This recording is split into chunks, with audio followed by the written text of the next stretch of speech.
So, hello everybody. It is me, Demetra K, and I am sitting here with Walter of Lit One. And this is the Demetra K Show on a Wealth Wednesday, where we like to talk about how to get to the money, but we also like to mix it up with things that are trending. I'd also like to say that the purpose of the Demetra K Show is to promote Black love, knowledge, and understanding of all things that go on in the Black community to make us an even better people, with the emphasis on even, because we are great people, but we can always strive to do better. I also like to say a big giant thank you to Facebook, YouTube, and Twitter. You are the other side of the conversation. Not only are you just viewers, but you are participants, because we share the link as well for you guys to come on and ask a question or speak your opinion or whatever is on your mind. So we are going to be discussing what's causing the flash mob robberies at the high-end stores all around the country. And it seems like California is getting a lot of them. So we'll discuss that to see what's going on. And Walter, how are you? Hey, Donna. And who else is on here? Moni, what's going on with you? And Iron Will. Also say that Walter is our resident financial guru. He likes to teach people how to get to the money and how to keep it, right? And so hopefully we can discuss those things as well. If you have any financial questions and you'd like to get some answers or solutions, please do not feel free. Feel free rather to ask. Hey, Black America, how you doing? So Walter, what's going on with you before we get started? Well, I actually have a question for Donna. Donna, I was going to text you, but I'll just ask the group. Maybe Black America would like this. So we started our candle company, right? So we have our Ula land. It's called Ula, which is French for right there. What do you think about? Because this is an intimacy candle, right? You light it, you can pour it on yourself for somebody, rub it in, wax on, wax in. What about the slogan, "Make America Intimate Again"? That's hot, ain't it? We can leave it right there. That's actually not bad. That is not bad. That's fine. Right. Yeah, you better patent it. I said it right here first. Yes. Anita, no, we'll talk about that later. Donna says no.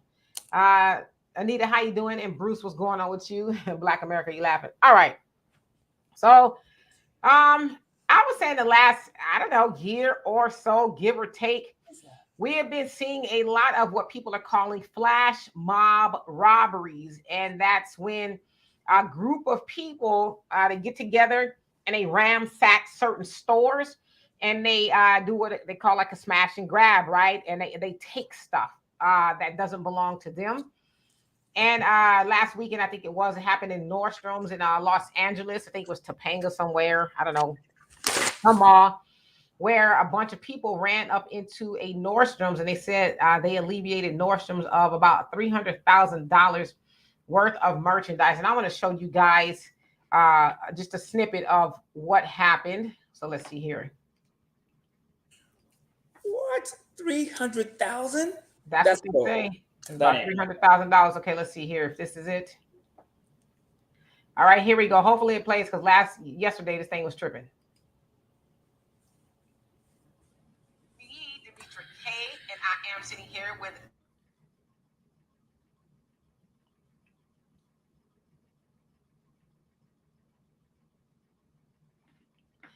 So it was kind of quick, the snippet that I got, but by now you guys have all seen it.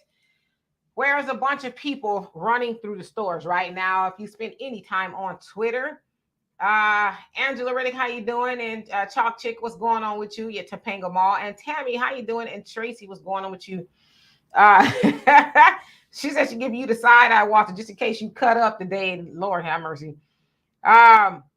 So if you've been on Twitter, you've seen the conversation, and basically people are blaming Black people. Although, we've seen in the media a lot of us, and I say us, I mean collectively, are participating in these smash and grabs. And so, as I said on Twitter, especially in regards to this one that took place in Nordstrom's, people were like, oh, it's the Blacks. The Black people are doing this and the Black people are doing that. And a lot of people are like, are you sure it's just Black people that's doing this? And of course, people are going to stand 10 toes down on it. I've heard people say it wasn't just Black people. It was Hispanics, Asians, and potentially white people. They said it was about 30 people that went into there. And so here's a little snippet, or a still rather, of a portion of that video. So from what we can see here, that appears to be somebody who is not black, unless he has vitiligo or something. I don't know, right? So I think that's just to illustrate that it wasn't just black people. And to be honest, a lot of those people were fully clothed. I don't know why this particular person decided to not have their arms covered, but most of the people were covered from head to toe, so you really couldn't tell who was who. But I just wanted to put that out there, that that's clearly somebody who is not black. But of course, the media wants to paint it as though it is specifically a black thing. Now, I should say, I guess a couple of days ago, it also happened. I believe it was in Los Angeles as well, a Nike store, where it did appear that it was, our people ran up in there and they said they stole about $1,000 worth of shoes. So again, it's not a rare occurrence, but they say especially California is getting quite a few of them. They're also saying that more than likely, if they're caught, it could, range to a petty theft conviction, nothing major. Of course, people are asking California to change the laws because, Walter, didn't they change the laws in California in regards to the bail system? It's a no cash bail system now. Oh, I don't know. No, not that I'm aware of. I think that it is, if I'm not mistaken. I could be wrong. But so basically, a lot of people, California is a blue state for the most part, a Democratic state. A lot of people are saying that California is not tough on crime, or as tough on crime as it should be, and they need to do something. And they're specifically trying to blame Governor Gavin Newsom for saying that they're too light on crime, and that they need to do something to deter those things, because a lot of shoppers were saying, well, we're going to be mad if they only allow certain people, a certain amount of people in a store at a time, because they don't want that to happen. But I will say that I've been to what's the mall out here? What's the name of that? The Galleria, and they have a very high end area, and by every door they have a security guard, or one or two security guards by the door, and they follow you around and watch you and all that. Because I went with my daughter and my two nephews a couple of months ago when they were here visiting. We walked into the Louis store. My nephew wanted to look at a belt. I don't think he was going to buy one. Just wanted to look at one. And they were not apologetic about following us around at all. It was to the point to where my nephew asked one of the security guards. He was like, "Is there a reason why y'all keep following us around?" And I think he was Nigerian or whatever. He was, he wouldn't confirm or deny. But I was like, I wouldn't buy nothing out of here if I had all the money in the world. I wouldn't get anything out of here. But nevertheless, I guess I understand why they have the security guards at the door due to activity like that. But so I guess apparently those people who are doing those things, they have a getaway car somewhere, or I don't know, they're not able to catch them. They said they only catch like less than a 1/4 of the people who are doing it. So that's quite a bit of people getting away with the smash and grabs. Now, I would imagine that the smash and grabs, no, not the Glendale Galleria complex Blackness, the one in Houston, the really big mall. I'd imagine they're stealing the merchandise because they're going to boost it, right? Everybody know what a booster is. Somebody who go in the store and they boost some items and then they go sell it on the street for a little bit cheaper, right? So I'm imagining that's what they're doing with the merchandise. They're selling it somewhere else to some people they know, or whatever the case is. But we want to answer the question, if we can, what's really going on? Like what's causing these flash mob robberies? In a lot of cases, some of the people are not even disguising their faces, like the one with Nike. They did not have their faces covered at all. They were just kind of, walked in and they had big bags of shoe boxes, and they walked out and you could see their faces. So I don't know, something really is odd is happening. Walter, what say you? Oh, I think a lot of it, can you hear me? Yes. I think a lot of it has to do with this whole socialist mentality. I know for a while, like Bernie Sanders and the AOCs of the world, like they do these things, like they go after Amazon, and even Barack Obama did it a lot. The millionaires and billionaires and the rich and the blah blah blah blah blah. And so I think a lot of people are buying into that whole Robin Hood thing where, you know, it's okay to steal from the rich and the, you know, and go take from them. And I think a lot of it, that is what we're dealing with. And as the economy gets worse, people get lazier. People feel, you know, now they have an excuse not to do stuff because now it's Walmart's fault. You know, like case in point, if you look at what they did to the Walmart, the lady, Sam Walton's daughter, they did to her yacht, $300 million yacht. Yeah, that's extravagant, but you know what? Sam Walton left him hundreds of billions of dollars, and he did it all legally. So, yeah, is it a lot? Absolutely. Even in my opinion, and I like nice shit. That's that's a lot. But to go vandalize it, and then an insurance company that people like us are paying the bill, we're the ones paying for it collectively, pitching in to pay all these insurance claims. All she does is take it and get it fixed. It's no big deal to her. But it made people feel good. Oh my God, yes, we got her. But like Sam Walton was fired from Kmart and vowed to put Kmart out of business and built an empire that we all have used or worked at. You had stock from Walmart. So like this, and it's getting worse. And I think as the world gets more liberal, more woke, they feel like we deserve to act like animals and buffoons and go and rob grocery stores, Nike stores, Nordstrom stores. And I don't care what color you are. This is barbaric.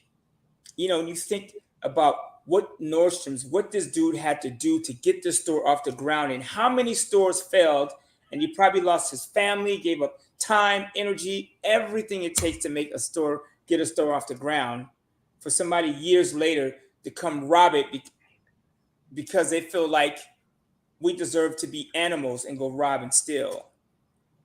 So I think that's the culture. They don't deserve to have stuff.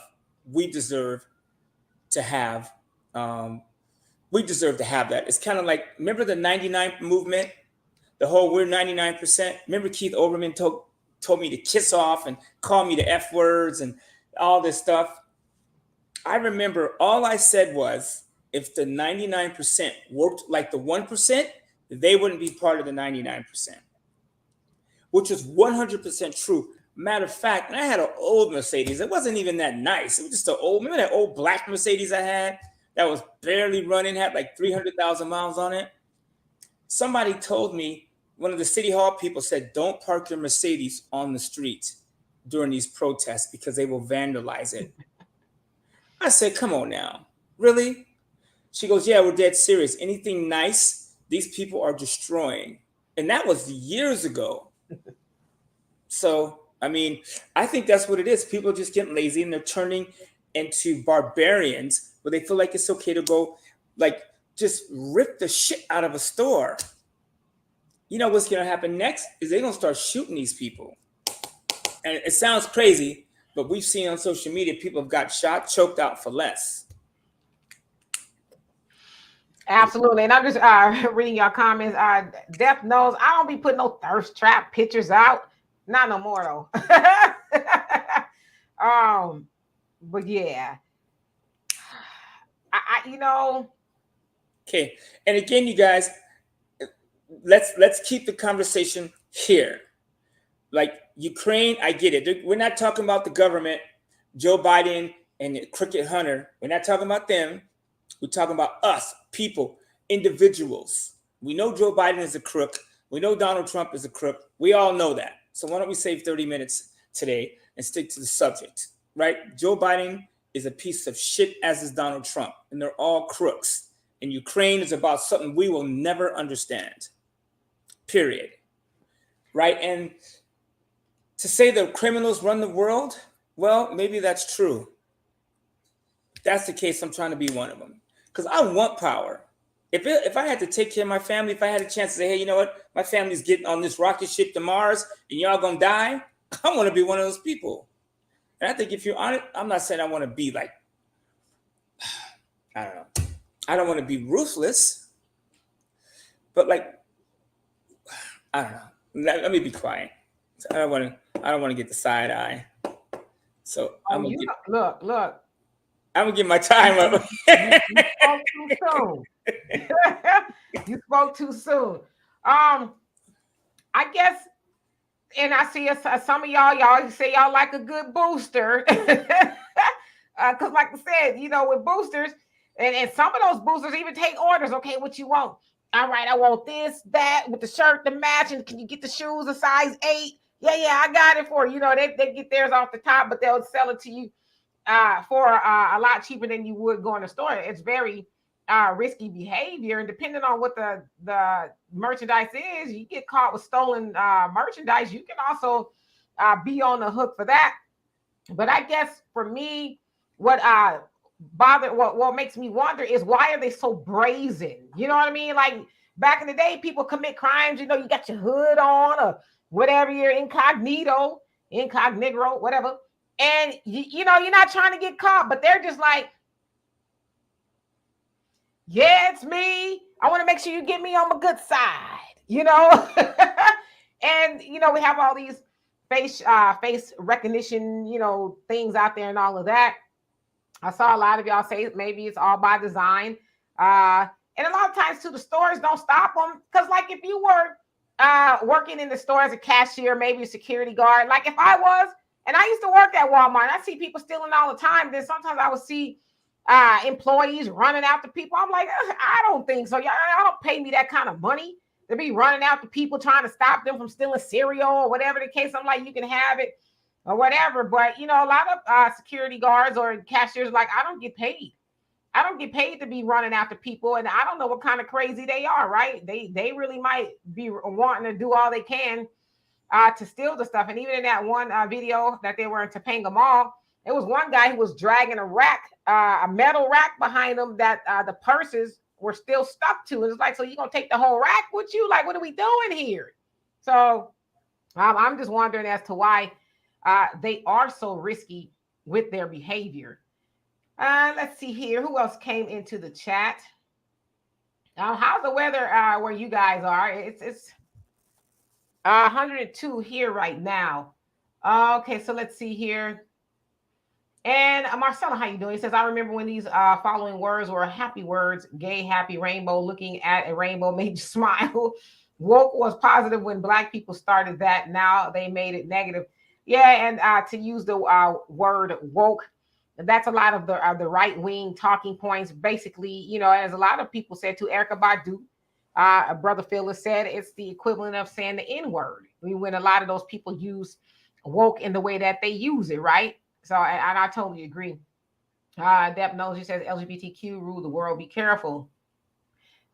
Easy says, social problems in America contributing to the destruction. Yeah, so it's a lot of it, and a lot of those people seem like they're very young. So it's like, what's going on at the house?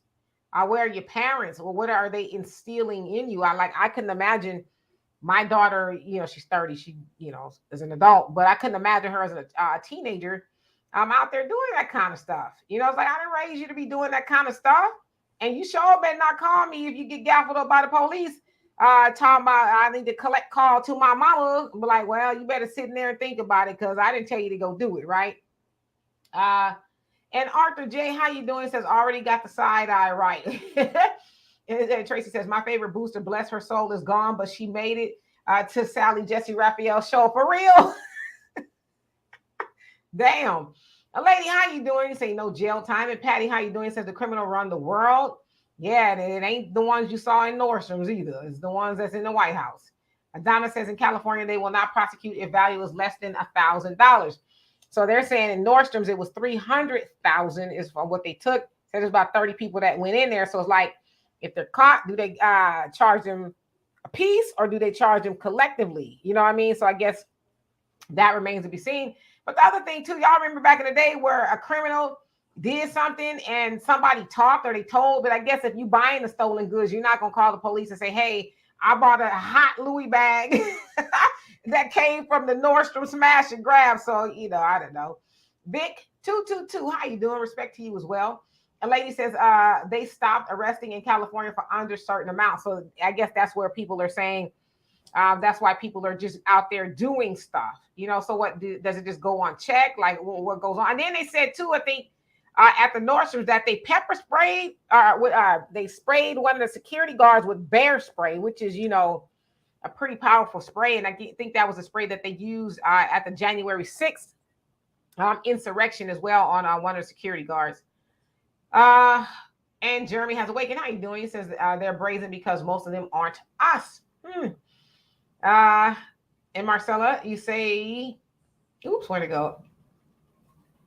You say just like they want teachers to carry guns. Yeah, that's a tricky one right there. I mean, in some cases, they probably need to defend themselves, not just against the students, but intruders. But that could be very, very tricky. Manrico, how you doing? It says, who were the boosters? Their faces were all covered individually. How much was it worth to them to steal an item or two? Yeah, that's a good question. Like, how would they divvy that up? And Arthur, you say people got deleted running behind people over someone's stuff. Yeah, so people are just like, I'm making minimum wage up in here, okay?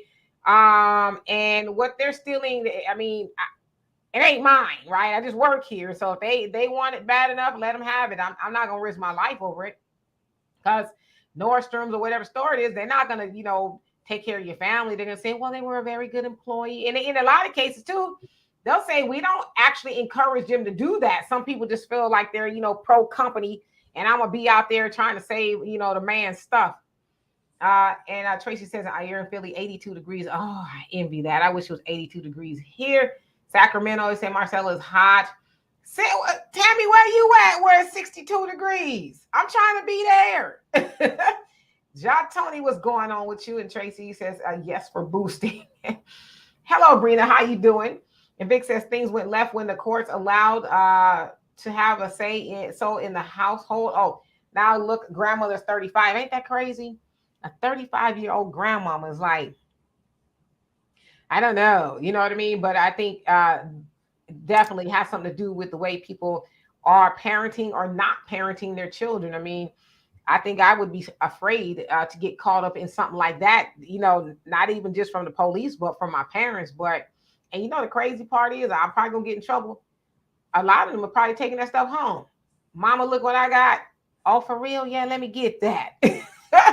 So, and Donna, you say you are only charged with what you possess. Possession is 9/10 of the law. So yeah, if they ran off with one Louis bag and it's less than, I don't know, $1,000, which I don't know of too many Louis bags that are less than that, then I guess they probably wouldn't get in too much trouble. Tracy says, who's to say they're not getting paid to rob these stores? Yeah, they might. It might be somebody else at the top that's telling them to do it, right? Like a chop shop where people steal people's cars and stuff. Marcelo says they stopped arresting in California because the jails are overfilled, and that they are. Patty says 71 degrees in California. Walter, what's the weather where you're at? It's 101 degrees where I'm at, but if you're up north, it's Oh, yes, that's true. And Jai says snatching wallets off the white collar. And Brina says they need to change the law. They're doing it because they get away with it. I'm in Cali. That's crazy. Yeah. And Brother Reggie, yeah, they said it was bear spray that was used on one of the security guards, I guess, to kind of, distract them or whatever. And Quita, he says a crackhead called the police because the other crackhead ran off with his stuff.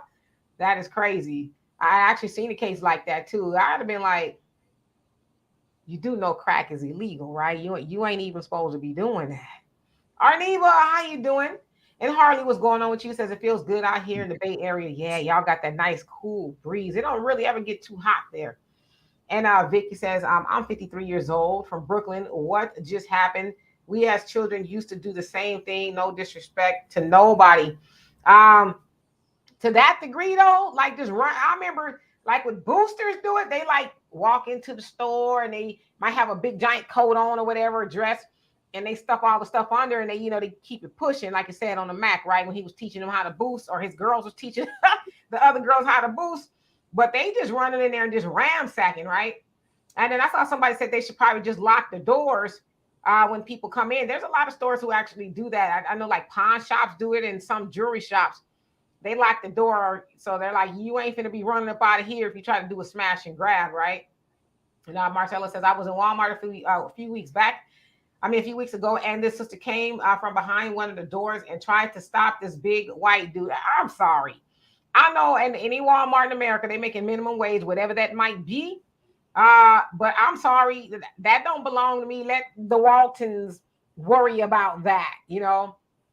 And oh, you're in Arkansas, Arkansas or Alaska? That's Alaska. Because if you're in Alaska, then yeah, it's cold.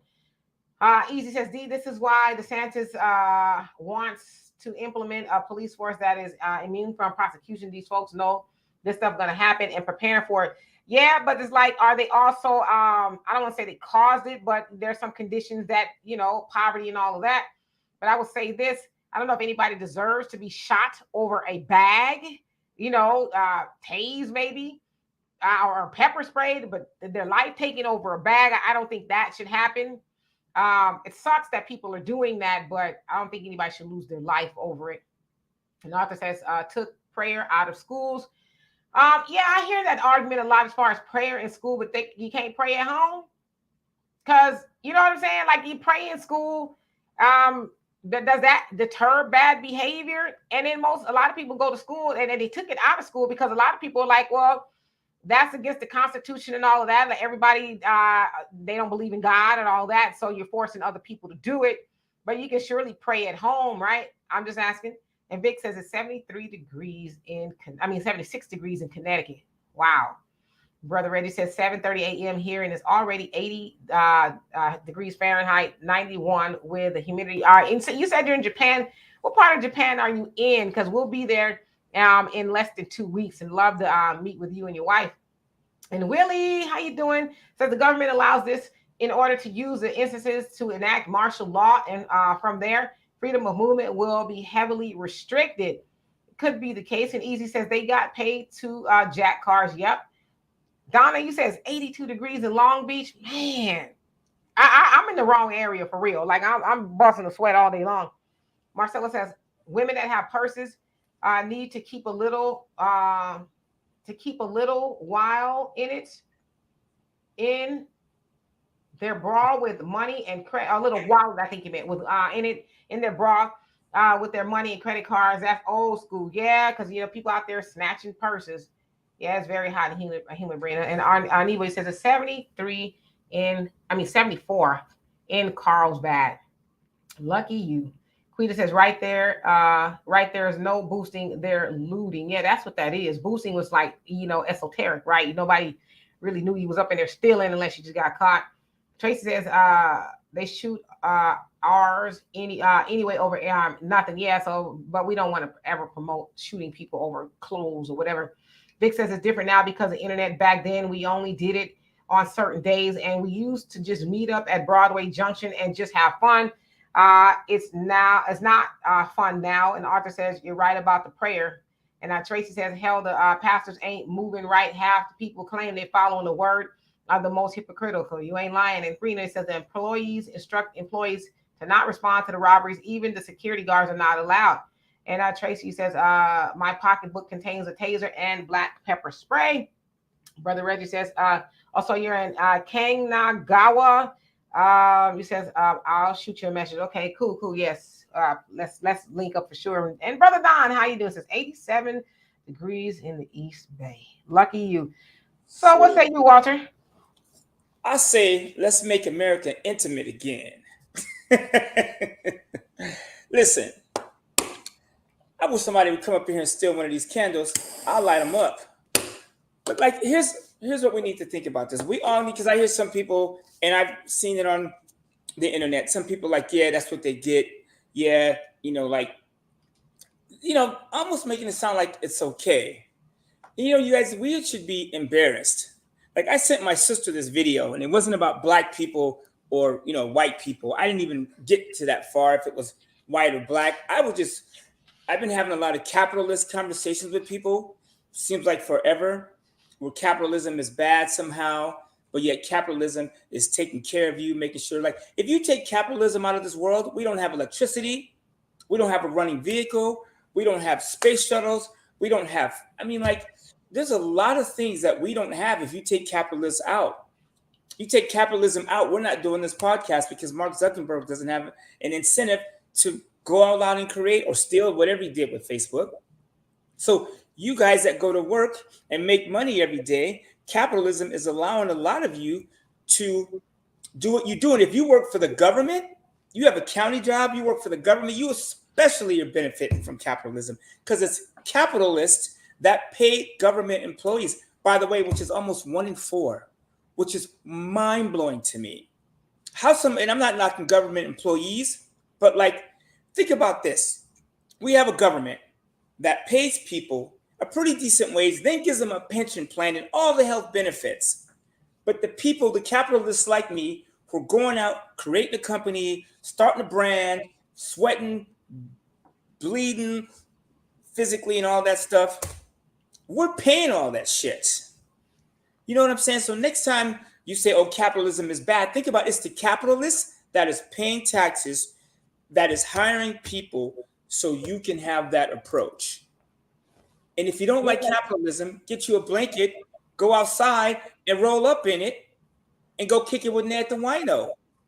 That's a true person that doesn't believe in capitalism, not somebody wearing a $300 pair of Yeezy slippers. Talking about capitalism sucks. No, I'm not be turning to Robin Harris up in here. You feel what I'm saying?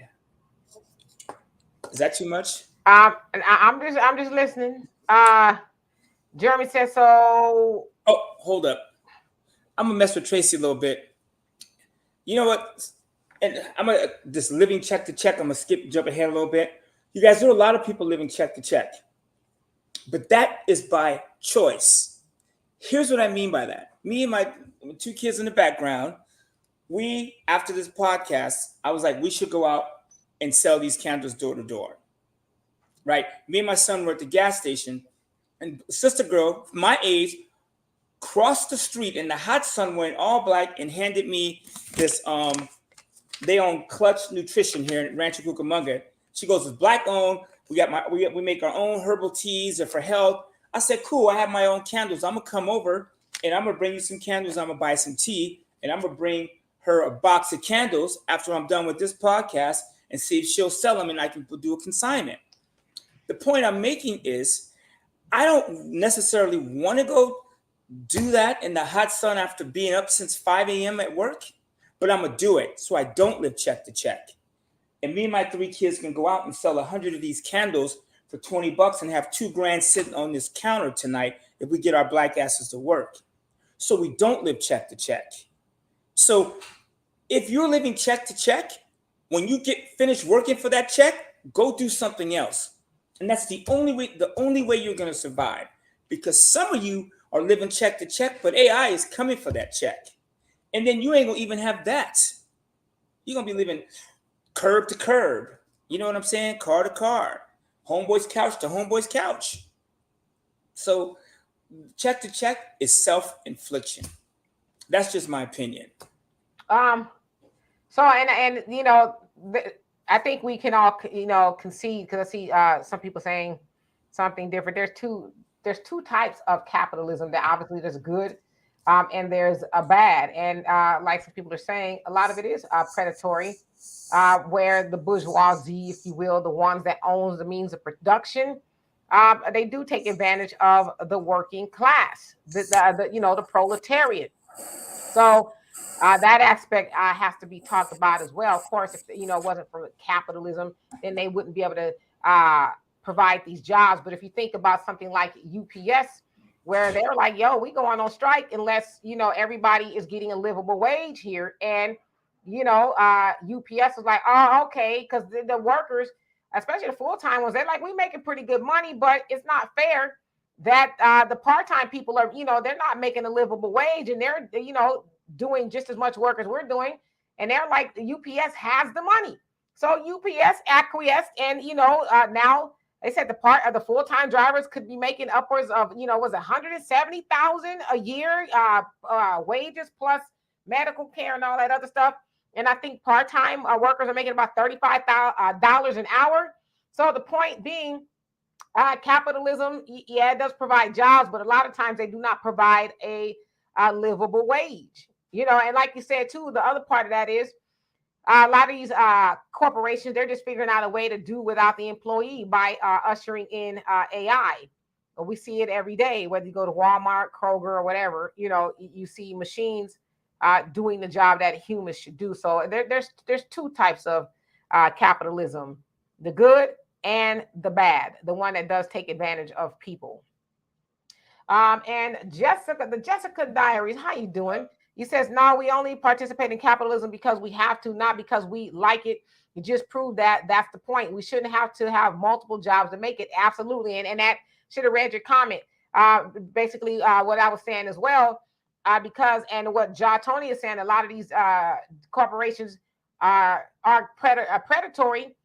They don't pay people a living wage. And, speaking of Walmart, they say Walmart is one of the biggest benefactors, if not the biggest benefactor of welfare services, in that they don't personally get it, but their employees are on welfare to one form or another. And they say Walmart they're the biggest recipient via their employees of welfare, because a lot of their workers, even though they're working full time, right, they're getting food stamps, some cash aid, Medi-Cal, housing. They're getting some form of supplement to supplement the money that they're making. So we know that Walmart, between all of their heirs, they are more combined. They're wealthier than the whole class of the 99% put together. They're wealthier. So it's like they have the money to pay more. But then I hear somebody saying, well, you can go do better, right? You can go get another job.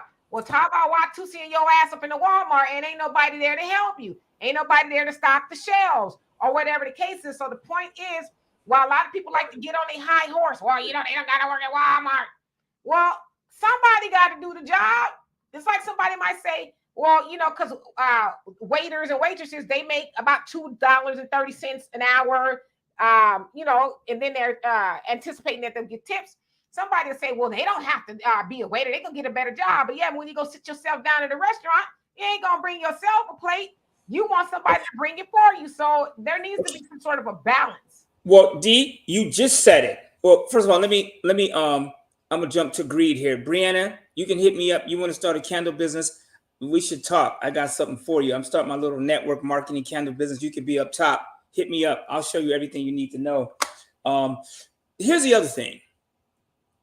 You guys, D, you said it perfectly. When you don't have somebody there to stock your tables or wait the tables and stock your shelves, then you'll be stuck. That's what we need to do. That's what capitalism is.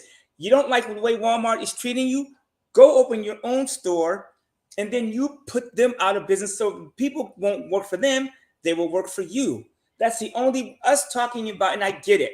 But wait, let me piggyback just real quick off of what you said. As far as going to open your own stores, you do know that when Walmarts were opening up in a lot of areas, the people protested against that, because that meant that those big box stores will put the mom and pops out of business. And that's exactly what they have done, because a lot of people are like, okay, well, we'll go to the big box stores, Walmart, and we'll shop there. And then a lot of people are like, oh, okay, cool, I'll go get a job from Walmart. And a lot of these mom and pop stores that have been there for years, generations, they went out of business due to those stores. And so it was. But you guys, but that's not Walmart's fault, though.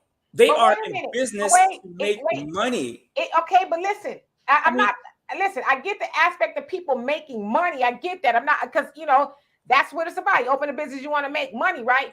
But then we say it's not Walmart's fault. Walmart knows the power that it wields, that if it opens up in a neighborhood, that they're going to destroy the mom and pop businesses. It's just the nature of the beast, right? So it's like, yeah, they should open up their own stores, but they won't survive just throwing money away trying to compete against a mega store like Walmart. I mean, but that's what people do. It's greed. I mean, when I say greed, I mean they want the. I don't understand having 10 yachts. I don't get it, because I don't have that kind of money. But that's human nature to want more. Like, look at Elon Musk. That's like saying Elon Musk put Ford out of business to the point they sell Ford trucks and Mustangs, and the Mustang is electric. That is, it's like the CD. Like, when's the last time you bought a CD? The CDs were put out of business by streaming, by Napster. The tape deck, chick, chick, chick, chick, that click, click, all day music, all that we used to listen to, We used to roll around the van, listen to that. That is gone. It came to CD, and then boom, now we're streaming. And I feel sorry for those mom and pop stores, but like that's, I mean, I don't have an answer. If Walmart opened up across from me, I'd be stuck too. But I'd be fighting like hell. Like right now, we're trying to buy a laundromat, and there's a bunch of them for sale, and it's like, this laundromat is sitting there. It's not functioning right. They don't have new TVs. They don't have hot vending machines. They don't have a ceviche man in the corner. We're going to give them everybody a glass of champagne that comes in to wash their clothes. It's going to be $2 brute, but whatever. The point I'm making is you can't compete. And if we keep expecting Walmart to change, it's not going to change. Matter of fact, the more time people spend protesting Walmart, the bigger they get, because while you're protesting, they are building their business. It's like the whole thing with ALC and Amazon.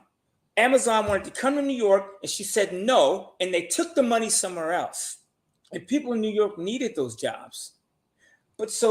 And everyone on this podcast has probably used Amazon, worked at Amazon, or knows somebody, or seen an Amazon package. So, like Amazon, they're better at it. Period. Yeah, it sucks that a lot of stores are being put out of business, but Amazon gives you a platform to where you can sell your own product. Brianne, I'm talking to you. Amazon has a function called Handmade, where you can put your candles on Amazon and they'll sell them for you. Now, does that make me evil Uncle Ruckus because I'm working with Amazon? Or am I just using my common sense and my hustle? Because if you sit around and protest, you will get left behind. And I don't think it's an issue. And I'm going to open up the link in just a minute. Y'all want to come on here. I don't think it's an issue of people protesting necessarily because, it's the convenience that meets technology. And that's what's going on here. People will never go back to where it was, the analog world. You need a car. You need to go somewhere, you call an Uber, they'll be here in 5 minutes. It's convenience. Amazon, hell, if you order the same day. In fact, sometimes you can get stuff that day and you not leave your house. So I don't think it's about anybody protesting. I think it's about making things equitable for the worker as well. I used to work at Amazon. I think I told y'all that once before. I worked at Amazon 2015, and I just finished my master's. But I was struggling with my belief system. And I worked there for like a month or so, and I literally walked out of there. I walked out. I didn't clock out. I didn't do none of that. I was like, I'm out of here. Let me go and get my hustle on. And it was some of the hardest work that I ever did. It was hold on. And you did it. I didn't want to though. I'm gonna tell you why. You didn't want to, but you left. I left. I'm just telling you for me. It was very degrading. I didn't like how they talked to the workforce. I didn't like. I knew I was going to be there long, but I'm just telling y'all I was there. I didn't like how your break was a half an hour, and depending on where you were working, it take you 5 minutes to walk to the lunchroom, and then there's 500 other people in there. Like sometimes literally, right? You can't find your lunch, and it was just a lot going on.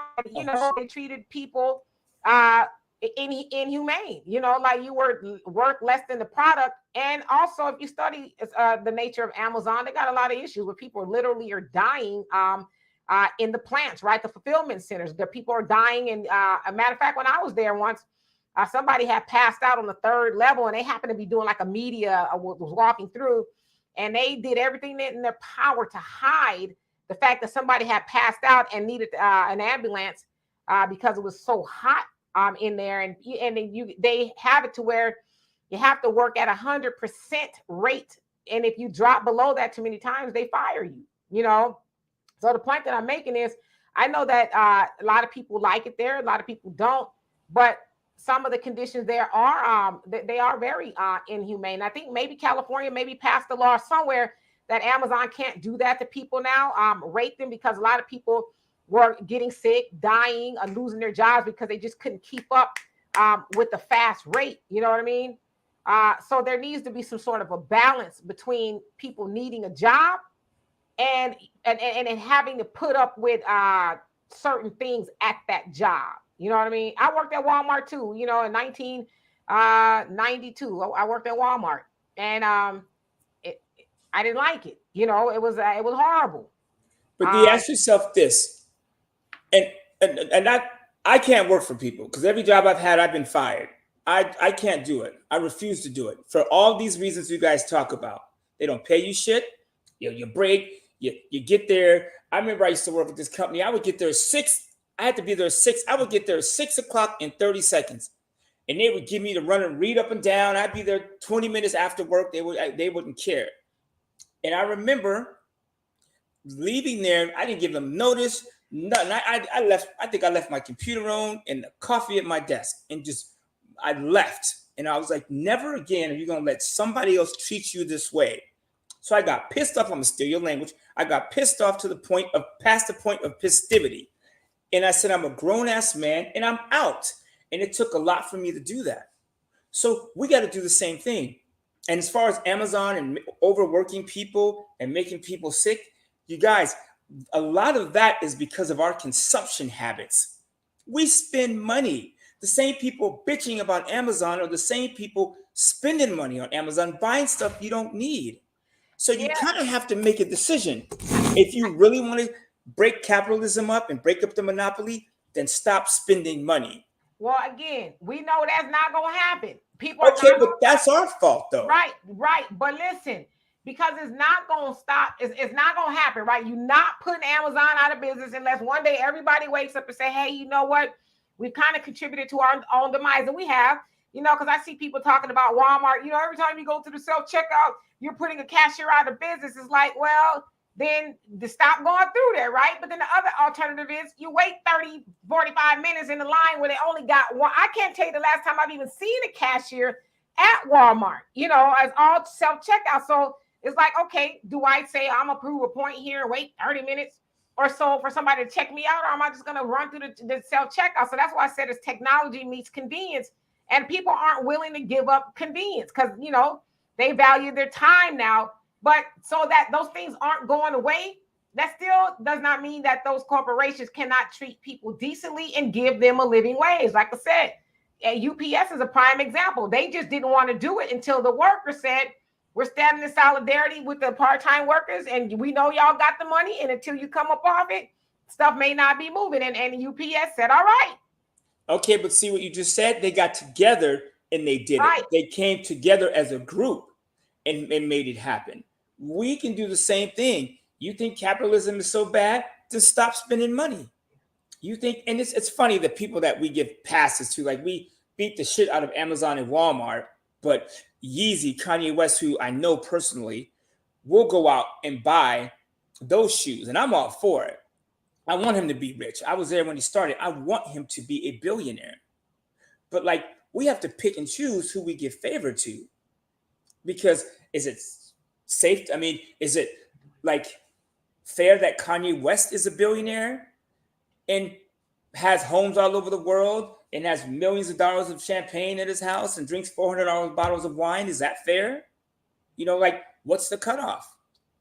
And I can go on and on and on. I just use Kanye because, to kind of bring the conversation down to earth. But we have to stop spending the money, period. Or go out and make more. That's all there is to it. This is going to get worse. The robots at the checkout, that ain't nothing. Like, I remember when Uber took over the taxis. Remember how shitty it was waiting for a taxi? You don't know when they're coming. They're rude, they're mean. You lose your phone and your wallet in the taxi, forget it. It's gone. You drop your phone in an Uber. I lost my iPhone in Mexico, out of all places, in an Uber. And the guy came back, the police officer and the taxi driver was holding my phone, waiting for me to walk around and finish shopping. That is because of Uber and new technology. You see what I'm saying? So you have to keep up with the times. And if you don't like punching the clock, then stop punching the clock. If you work at Walmart, they only pay you what? $15 an hour times 8. What are you making? $120 for the day? $100 after tax? Go out and sell. You can go to Alibaba and buy this lighter for $2. You can go out and sell them for $15, $20 door to door. At $10 in profit, you only need to sell 10 of these. So Okay, guys, we're doing this too. My kid's gonna hate me. You rather go out and sell 10 of these lighters today? Damn, that's a good idea. 10 of these, or go work 8 hours plus an hour getting there and back, getting dressed and taking off your uniform. That is where we need to be thinking. I don't hold this to my head. That is where we need to be thinking. And all this other shit about Walmart, and yes, are they horrible people up top? Probably. But what can we do about it? Nothing. Zero. I put the link up if you guys want to join the conversation. I mean, and, you know, I know that there's a lot of people who can hustle and start their own business, but there's some people who just are not inclined in that way, and that's okay. It doesn't make them a bad person or anything like that. I just know for me, and I'm the same way, it'd be hard for me to punch a clock for anybody as well, because I just, you know, I've been there, done that. And I'm not going to be asking nobody if I can go to the bathroom and go on vacation and, you know, being told, oh, you can't go on vacation because Glodadine been here since 1965 and she always gets the week of Christmas, you know, because that's why I was when I was at Frito-Lay. Like, you know, you're not getting that week, you know, you're not getting Thanksgiving off, you're not getting Christmas or any other holiday that everybody else wants, because the people with seniority, they've been here forever and they always get it. So, you know, you can go 2 weeks after Christmas if you want. But I just know that for me, when I was at Amazon, and I'm just saying for me, you know, I had 2 degrees at that point, you know, but my belief system was low. I was going through some things. I had, you know, just not too long before that, got out of divorce. And so I was kind of really just building myself up. I had got a car, brand new car. I didn't have no job, but I had good credit because my mama was like, you got good credit, just going down to the car dealership. They'll give it to you with no cash down. So they did. You know, I got the car, no cash down and all of that. And I was like, okay, great. Now I got to pay for this car. So I went to, you know, Amazon or whatever, because they hire you really quick. But one day it was like, I remember it was like 10 o'clock in the morning and I was working. I said, no, I'm not going to be here no more. And I walked out. I didn't say, hey, guys, I don't want to talk to you. I'm quitting. I just walked out. And you know, the crazy part is I walked out in October and they didn't even know I was gone until January. And they sent me like a big giant check, like for vacation and time, you know, personal time off and all kind of stuff. I was like, oh, thank you. So they didn't even miss me. That's how insignificant I was there at the company. So, you know, that's just for me, but everybody is not inclined to do that. So I got 2 people coming up here. I'm gonna be watching the comments, y'all, but I can't really read them as much. But I will though. Otis, how you doing today? Is that my I'm doing okay. How y'all doing? We're doing well. What's going on with you? What's up, Chicago? Hey, what's going on? We still having issues with the illegals up here, and I just caught the conversation about 10 minutes ago. So I just want to say this is something that we always talk about why we don't have our own businesses. And to be honest, I think we talked about this before, but I said that if you go to every other race, like you go to Chinatowns, like in Chicago, you got Chinatowns, Korean towns, the Hispanic neighborhoods, and other races, they have stores. They really don't have a Walmart in the community, and if they do, that Walmart is not making a lot of money in Chicago. Here in Chicago, like in the Hispanic neighborhood that I'm close by on the west side, those mom and pop stores are still up. They've been up that I can remember. The ones that I seen, they've been up since, man, like the 1980s, and they still up. It used to be a Zayres in the Hispanic community that a lot of black people used to go to. When Zayres went out of business, the Hispanics bought that place and turned it into like a Hispanic mall now. The problem is that black people, for some reason, we seem to always sell ourselves out by joining when we the ones that are black politicians, the ones that got millions of dollars, they don't want to do it because they are trained not to help their own people. If we really look at it, we always talking about how our politicians are selling us out, and it's like I hear what you're saying about don't support them. Then I have to think about what people will say, other black people say. Well, where I'm going to go to, where I'm supposed to go shopping at a store. I know it's another. If this store don't like me, that's owned by Arabs or that's like Walmart, and I need to get some clothes, and I go to another store, but I want to shop black. What I'm supposed to do? What I mean, I know I got to go to the grocery store, and they disrespect me. What I'm supposed to do? And the thing about it, black people, the average black person, um, they don't have that money. Majority of black parents don't even educate their kids to try not try, but do go and learn how to do businesses. And I think that's the That's main reason. What we need to do, and I don't get it. It's like you got very few black people that's protesting and asking for these things. We don't have enough people. And the ones that do hear our voices, they got the money. They're not trying to help or get involved. Look at the black athletes. It's like we talk about our Black Wall Streets.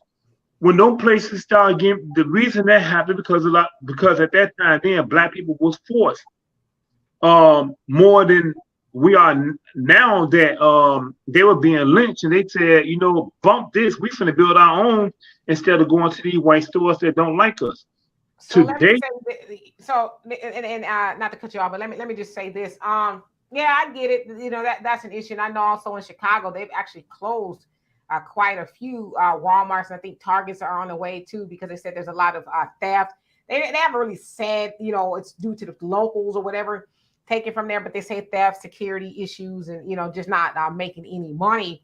So yeah, that is an issue because they create them being gone, what they call a food desert in a lot of our communities. And so, yeah, like you said, in Chicago, they do have the mom and pop situation, but not enough to sustain the community, with everything in it. The South Side got them all. Yeah, the South Side got all the stores. Right. So that's where we as a people, we do need to come together collectively and say, hey, let's at least get one fully functioning grocery store or, whatever. Off the ground, and then also, impress upon your city council, your aldermen. I know y'all have those there. Press upon your aldermen or your city council, because they control or get the say so as to what comes into your neighborhoods.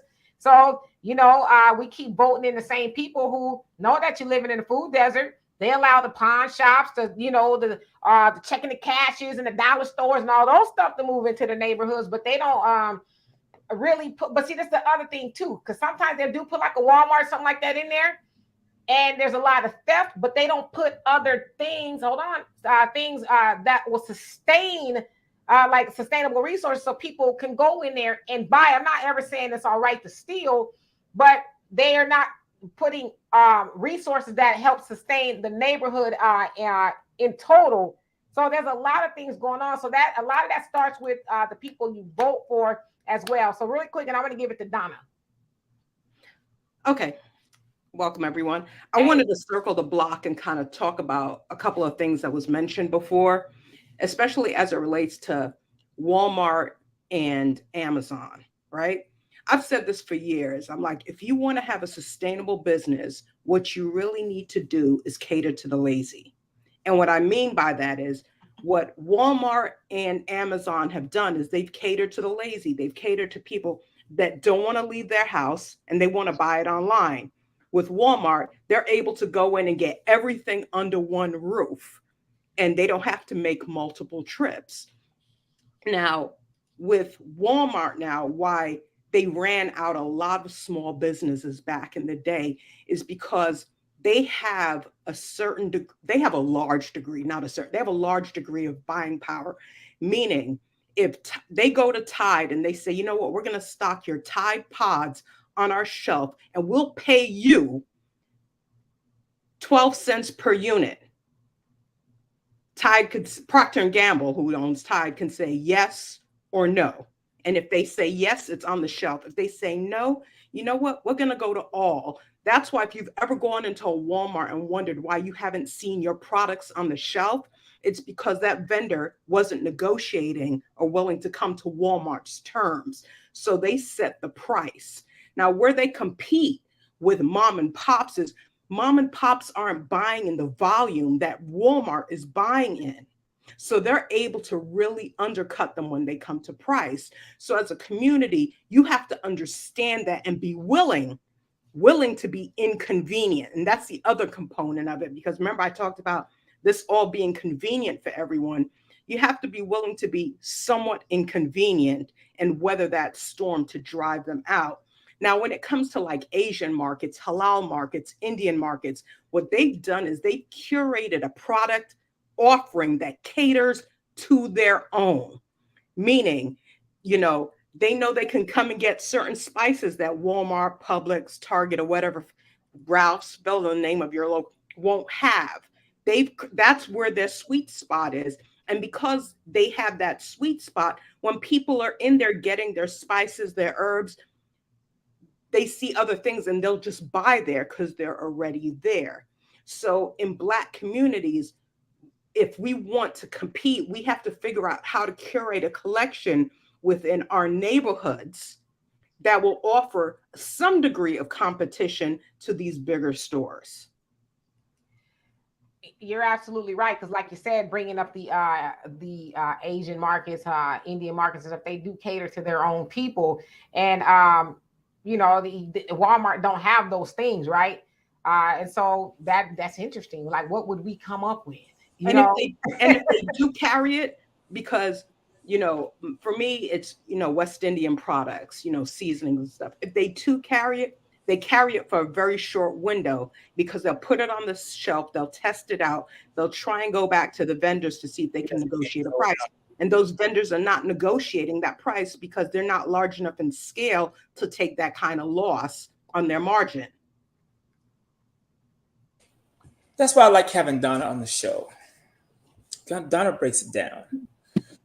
And you guys, one thing, I always say this, and this is the money show, the way to get to help with some of this stuff is to save your money, because then you have buying power. You have the ability to say, you know what, I'm going to save and I'm going to start my own thing. God is my witness. She'll tell you that I have, man, if I have one more conversation about a candle, I know my friends probably got me on block, because every time I call them, I talk to everybody on the street. And ask my son, we be out. Every person I talk to, I tell them I got a candle business. Everybody, I got a business. We got an oolah line. I tell them the whole thing. We'll bring them to you. We'll drop them off, and that is exhausting. But the point I'm making is, because I used to go to Walmart and buy their candles, and I was like, the hell with them. I'm gonna make and sell my own. And so now we make and sell our own. So am I going to affect Walmart? No. Do they care about me? No. But what if 1 million people started, okay, I got candles, you start phone cases. You know what I'm saying? You start making keys, and you start growing broccoli, and you start selling like they do at the farmer's market. If we all started doing that, those stores would feel it. But we like convenience.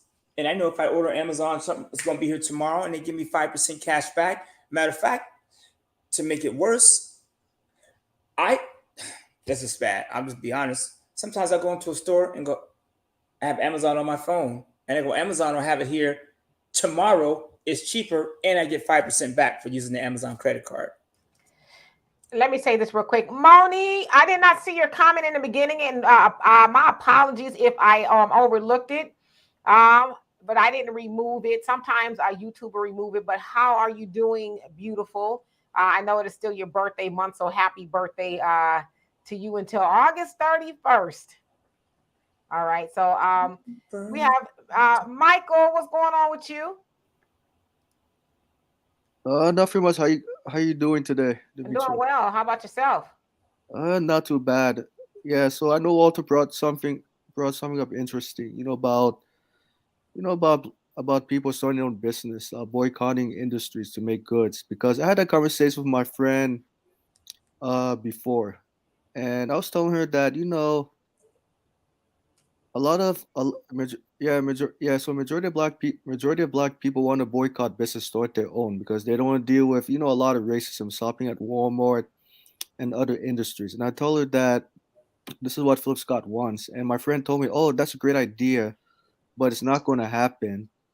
And it's like when I had that conversation with her about how like more black people want to start their own businesses, how they want to how they want to separate themselves from others. It's like with her, it's like going like nowhere. And as I stated before with you, Demetra, that she's a baby boomer generation, like almost 60 years old, and said that the idea is like it's nuts, it's crazy. And I was telling her that just because black people want to create their own, doesn't mean that it means that they just don't want any trauma, any stress. And she's the one who's just, I don't know, I do everything I can to provide her with the information. And not to mention that I had a conversation with her about, between Trump and Biden, that Donald Trump would probably be better than, Biden in terms of being like straightforward, etc. And it's like she told me, "Oh, I don't want to talk about it. Let's end this conversation." So it's pretty hit. Yeah, and Demetria, yeah, I did take your advice, and still stuck in her ways. Yeah, I mean, you're not going to change everybody's mind. You just not, you just keep talking until, somebody listens to you. Oh, this is what's up. Listening to what he just said made me think about my parents when they was coming up, and they used to talk about how they're from Mississippi, how they had in the 1940s and going into the 1960s. At that time, and people want to make it seem like the 60s are like the caveman days, but the people really haven't changed. The people who didn't like us, they didn't change. They just got the same attitudes. But anyway, black people that I seen when I was a child in the 70s, I seen a lot of stuff in Mississippi that black people have. The question is, and some in Mississippi is, and I still see it today. Something happened that those people down there today are still holding on to their black towns down there. When they came to the city of Chicago looking for a better life, and I thought about this, the immigrants of other races, they're sent it back to their countries. The United States of America, they knew the blacks that's coming to the major cities would send the money back to the South and to the people who own businesses down there. Something happened in the major cities that black people are not owning their own businesses. And that's something that we need to talk about one day on this show. I think y'all talked about it before. Now that I think about it, what's going on with black people's minds in the major cities that today in 2023, we are not still building our own communities as if we are, like I said, are we the people with the money programmed? Because when I walk in other races or drive through other races' neighborhood, I get a knot in my stomach and trying to figure out why we not doing this. Why are we not doing this? And I get upset, my blood pressure go up, and I just have to calm down because it's like I see a lot of black people running for office, and the younger generation. Let me say this real quick and get off. I just thought about this. Remember when those young people went downtown in Chicago and other cities, and they were just acting a damn fool? Donovan, you too young. You were probably fetus at that time, but in the 80s, the young black people. Well, I know in Chicago, when we did that, we demanded for jobs, we demanded for better policing, we demanded ownership. We did all that, and that's one of the talks in Chicago right now. Like these young people, they went downtown and asked for nothing that's going to affect their futures when they're 21 years old. They're not asking for things that's going to affect them, that they're going to change their lives when they get 25 and up. And it's a shame. Something's going on. We already know those are police informants. We know this. And a lot of people don't want to believe it, but to get an email saying go downtown, that's some William O'Neill type of kids plan. You know, it's crazy that these kids can get a text saying go downtown, and they go and they just go like that. But when it comes to like protesting for better ownerships of neighborhoods, and if I'm saying those stores that being ran through by people, you know what? If there was a store that big like that, like Walmart owned by black people, they wouldn't do it because they know the ace whoopings would start. You get your ass. I'm putting you get your ass whooped. And those stores like that, like a Walmart was owned by black people, you get your ass whooped. They'll take you in the back and beat your ass and call the police. That's the truth, and they know this. They know this. Go ahead. Oh, and let me say this, because yeah, you know, that reminds me of y'all remember when Tavis Smiley used to have the covenants with Black America, I think it was called, and he had everybody on there, and you know, Farrakhan, but Farrakhan drove it home. He says, because they was talking about, you know, jobs, you know, we need to march on Washington for jobs. And he says, you know, 40 years ago, y'all was talking about marching on Washington, getting some jobs. And he said, we still talking about marching on Washington and getting some jobs. And he was basically like, when are we as black people gonna do for self, right? Says this in his book, Message to Black Man America. What are we gonna do for self? Because if you think about it, listen, I don't want to oversimplify what's going on, because I know that we do have systemic and institutional racism, but at some point in time, we have to take some ownership over what is going on in our communities, because the Jewish children aren't begging the white man or anybody else for the jobs. Hispanics, Asians, nobody else is begging for jobs but us. Now, I get it. Like I said, there's some systemic and institutional things going on, but the same time we're begging for jobs, Christmas is coming up. We're going to be all up in the malls, you know, some of the major consumers up in there buying stuff and that fighting. we, right. And fighting.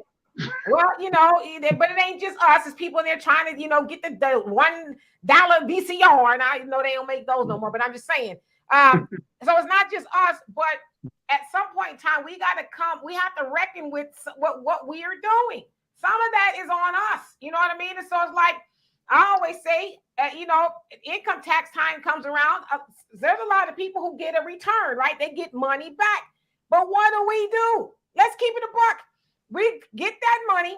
We all up at the restaurants, the Red Lobsters and everywhere else, Steak 48. We going to the mall, we getting all the clothes, and then we might go get a car we ain't going to keep and all that other stuff.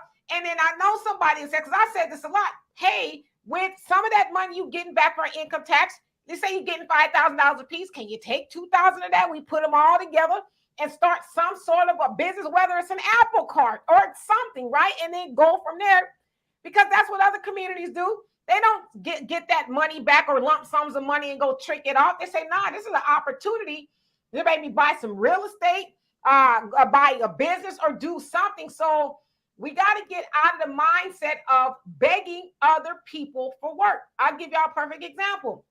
Walter's sitting right there, and I tell y'all, don't tell this, and Walter wasn't on here when I said this, do not mention another business to this man, because he literally created this candle company. As we were talking about on the show a couple months ago, he says, oh, okay, I'm going to create a candle company, and this Negro has a full-fledged candle company, and those children that you see walking behind him, those are his children. He has provided a job for his children. So what we need to learn how to do in our community is wash, rinse, repeat. It doesn't have to, a lot of times too, we think, oh, $2,000, or I got to go open up this multi-unit, you know, this, that, and the other. It's like, no, my mom used to always say, start where you are with what you have and bring your children into the fold. And the other thing I would say is not to be long-winded, but the other problem with us in our community is we give our children a choice. The other communities don't give their children a choice. One day, years ago, because Walter likes that when he was eating more meat, he likes to buy his meat in bulk, and he gets it from the farm. So he went to a Mexican, butcher shop, and they had the farm and everything was all on the same compound, if you will. And they had their children working there. And when I tell you, it smelled, and I was a vegan at the time, I still am now, but it smelled horrible. It was just like flies everywhere, and but the children were working there. And I said, Walter, I said, you notice who they got working here? He said, yeah, they got the kids working here. I said, no, I know damn well they'd rather be working at a Forever 21 or, somewhere like that and not smelling this funky, dying flesh and the flies. But they're like, this is the family business and you going to contribute to the family business. So when we have a family business, we don't get to, our children don't get to say, well, I don't want to do that. I don't care what you want to do. You're going to eat up under this roof. You're going to sleep under this roof. You're going to learn the family business. My father was a like black people. Well, it don't matter. My dad is a mechanic. And Walter, at 5 years old, will go to the shop with him. Walter know how to fix cars. He didn't give him a choice. Hell, I was at the shop, me and my sister, learning about business. So we gotta get out of that mindset of y'all need to give us something. Because when I hear that, I envision the baby bird, waiting for the mama to drop some food in his mouth. But even that baby bird, after a while, gets kicked out the nest. It's like, you're going to fly or die, right? So we got to have that mindset. We're going to fly or we're going to die. But we got to stop begging everybody else to do for us what we should be doing for self. Hey, Demetria, can I ask you a question? Yes. About that meeting with Travis Smiley had with the other people. Can you please tell everybody about the other people that was up there other than Farrakhan that was up there joking? Everybody was joking themselves for him. Can you tell them about that? You said all the other people that was joking up there? Yeah, Farrakhan was the most serious one up there. Everybody up there, they was saying some things that was good, but they were telling jokes. Can you please tell them about that? About how bad that looked? Well, because what those other black people were doing, Cornel West was up there, and Al Sharpton, and I think it was Al Sharpton. I know Jesse Jackson was there, a couple other people. And it's the usual misleadership on our side, on our behalf, right? They get up there, we're going to go to Washington. And I think at the time, Obama had just gotten elected in 2008. So, they're going to go to the government and demand A, B, C, and D. But Farrakhan was sitting up there. He was serious. He was like, basically, I'm tired of you Negroes up here selling, false hopes and dreams to black people. It behoove you to stop teaching people to beg for stuff and teach them how to do for self, because the government is not going to help black people. They never have and they never will, but we do have some power. I mean, if Alabama doesn't prove a point to us as black people that where there's a will, there's a way, you stand back and you watch your people get brutalized, or you jump in at all costs and say, as Malcolm X said, freedom is not free. It's going to cost somebody something, right? And we all can't be in the confines of our homes and looking through the curtain. Oh, yeah, somebody else going to deal with it, but not me. Like, we got to make a decision to just fly or die. It's really that serious, right? So let's see. Who else wants to say something? Miss Donna? Oh, I'm here. I'm just... Did you want to add anything, or anybody else on here? Yeah. Donna can go first. Well, I'm gonna circle back because I don't interrupt. So let me go back to something that you said about coming together as a community and why other races kind of seem to make more advancements than Black people. I'll put it that way. For those who don't know, I'm Jamaican. Our parents were immigrants. I'm the firstborn here in the United States. My siblings were not born in this country.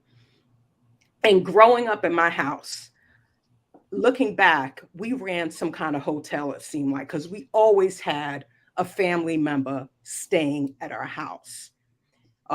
If they were a male family member, they stayed in the basement with my brother. If they were a female family member, I got booted out my room so they can stay there.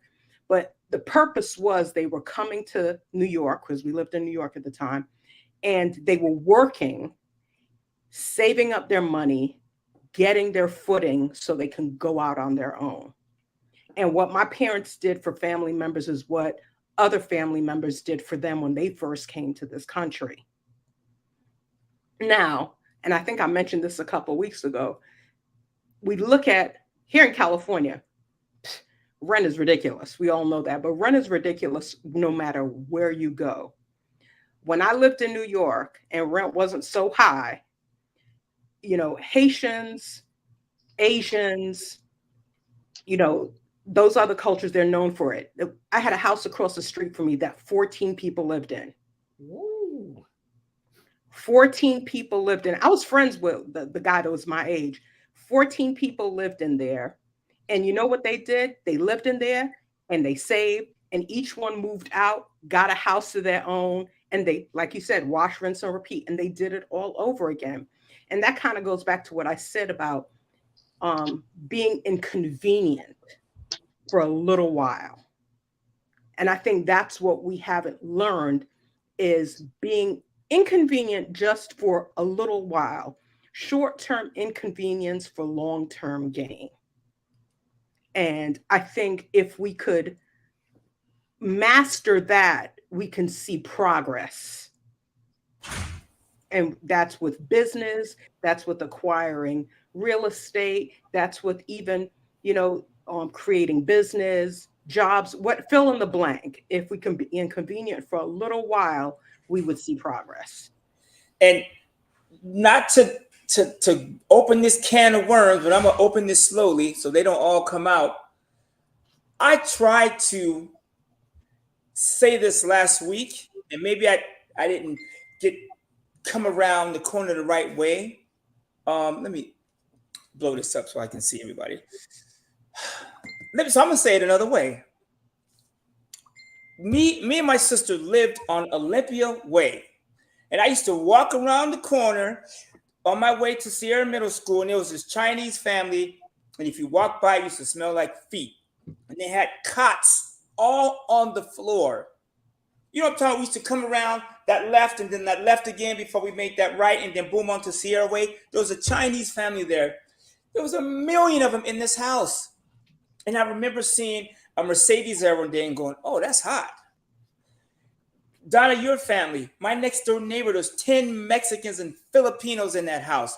I don't know how it's only a 3-bedroom. I don't ever hear him complaining. I see him smiling. The thing where I'm going with this is I don't know if it's lazy or if we just have it good here. Maybe we don't have it too good, but we have it good here. I'm talking to my 2 kids about hitting the streets today to sell candles and da-da-da-da-da. And we're talking about fear and this and, I don't know. You know what I'm saying? But I'm like, my kids have it too good. Well, let me say this, and I hear what you're saying. Yeah, last week I had to get out the razor blades and lemon juice on you. But yeah, because I hear the term lazy, and I kind of thought about this once, and I'm like, I don't know if it's that we are lazy because we know we built this country, right? Like we are not a lazy people, I think it's probably more that we're discouraged because going through all the things that Black people have gone through in America and still are going through, it can't be quite discouraging. I mean, it just is so tiring. Yeah. So I don't think it's necessarily that we're lazy. I don't think it's that. It's just, No, right. I'm not saying Black people are lazy. That's not what I'm saying. I'm talking about individuals. I don't think Black people are lazy. I'm talking about Americans overall, in my opinion, have gotten lazy. If you know you can go across the street and buy a hamburger, your desire to make that hamburger yourself is going to go away. That makes you lazy. Here in America, Black, white, whatever you are, we have it made. So these immigrants come over here and you're like, oh shit, let me get this straight. I can do what? Man, let me tell you something. And I'll argue anybody to the death match about this subject. The Mexican dude you see back here working with me, he's not here today. I gave him the day off. He don't even have paperwork. I open my mouth around this dude and he's like, oh, let's do that. Not you telling on him though. I mean, wow. He don't give a damn. He don't give a damn. He don't care. Boy, Man, I tell you, Hey. we're gonna see if he's gonna come back tomorrow. No, me and him have this conversation all day. He told me, he goes, I don't even have paperwork. But he didn't tell us that. I mean, You just told everybody in this chat this man's business. he don't care. He's proud of it. The point I'm making is he has to get it. You know what I'm saying? The dude, I'm telling you, he bought a car for me. I gave him a good deal. He called me back and says, Walter, my cousin needs a car. My sister needs a car. My other cousin needs a car. This dude has bought 5 cars from me. And then this and that. And now he's, we're saving up to buy a laundromat together. This dude's yesterday on here, like looking up, watching videos on how to buy a laundromat with no money down. The point I'm making is we could all do that. The immigrants are just hungrier because where they come from, it is madness. In America, it's no. Let me finish. Wait, hold on. No. Hold on. Their countries, where they come from, is madness. As in Mexico, you cannot start a business and get big without the cartel showing up. Yeah, some of that is true. I would say they are a little bit hungrier because they don't have all of the resources that America has. But they also, but wait, see, this is why I said one thing we're gonna always do on this show is try to tell both sides of the story. Immigrants also, and Otis to tell you, in Chicago, they got over there and they got set up nicely. They got housing, resources, and all. I'm not talking about them. $51 million. I'm not talking about them. They're part of the system. They're part of the problem. Okay, hold on. I'm not talking about the welfare migrants. That's not what I'm talking about. Right, but a lot of them do come over here and they do get resources, so they do get a leg up. So I'm not saying that they're not hungry. I just think that there's more to the story than them just, I had a great 3 weeks ago and now I'm over here in America kicking ass and making all this money. You know what I mean? I think it's a little bit more to. Let me give it to Michael and then I'm going to give it to Black America. Before Michael, let me just add this, because my parents were immigrants coming to this country. Okay. Mm-hmm. They came to New York in 1969. And they came here by boat because they didn't come directly from Jamaica. They came from London. They came by boat to the U.S. with $6. $6. And it was my mother, my father, my brother, and my sister that came here. And what I can agree with is that immigrants, and I'm only going to speak for like Jamaicans, Haitians, Trinidadians, because I know that's set, is that they do come here hungry.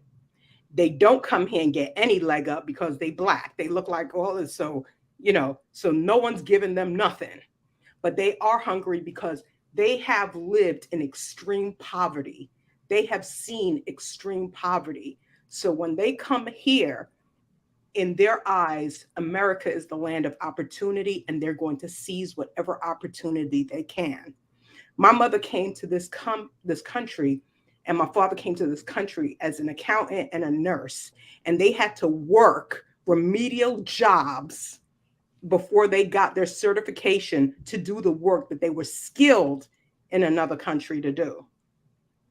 I have family members that come to this country and they're working as housekeepers and they're skilled in other professions, but they're willing. That's where inconvenience comes in. They have a willingness to kind of humble themselves and do what they need to do to get to where they need to be.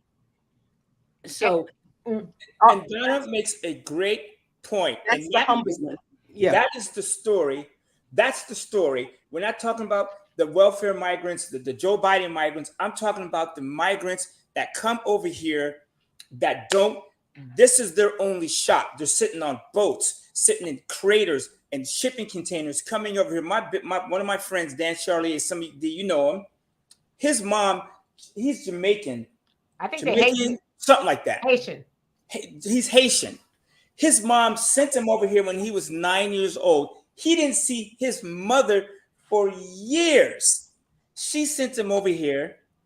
He came over here, got a job, and she was like, boy, I will kill you. I do not lose you, break my neck, spend all my money to get you here for you to go get a job. This dude is worth millions of dollars today based on her sending him over here and her like, no, dude, this is what you're going to do. Those are the migrants I'm talking about. And somebody made a point on here.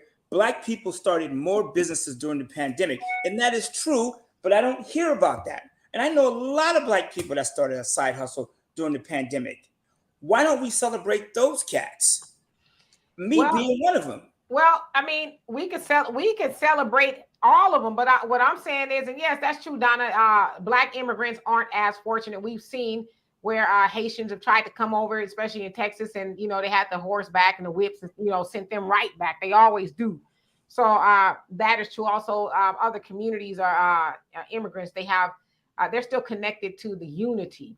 Black people in America, not so much, and of course, we know that was due to conditioning.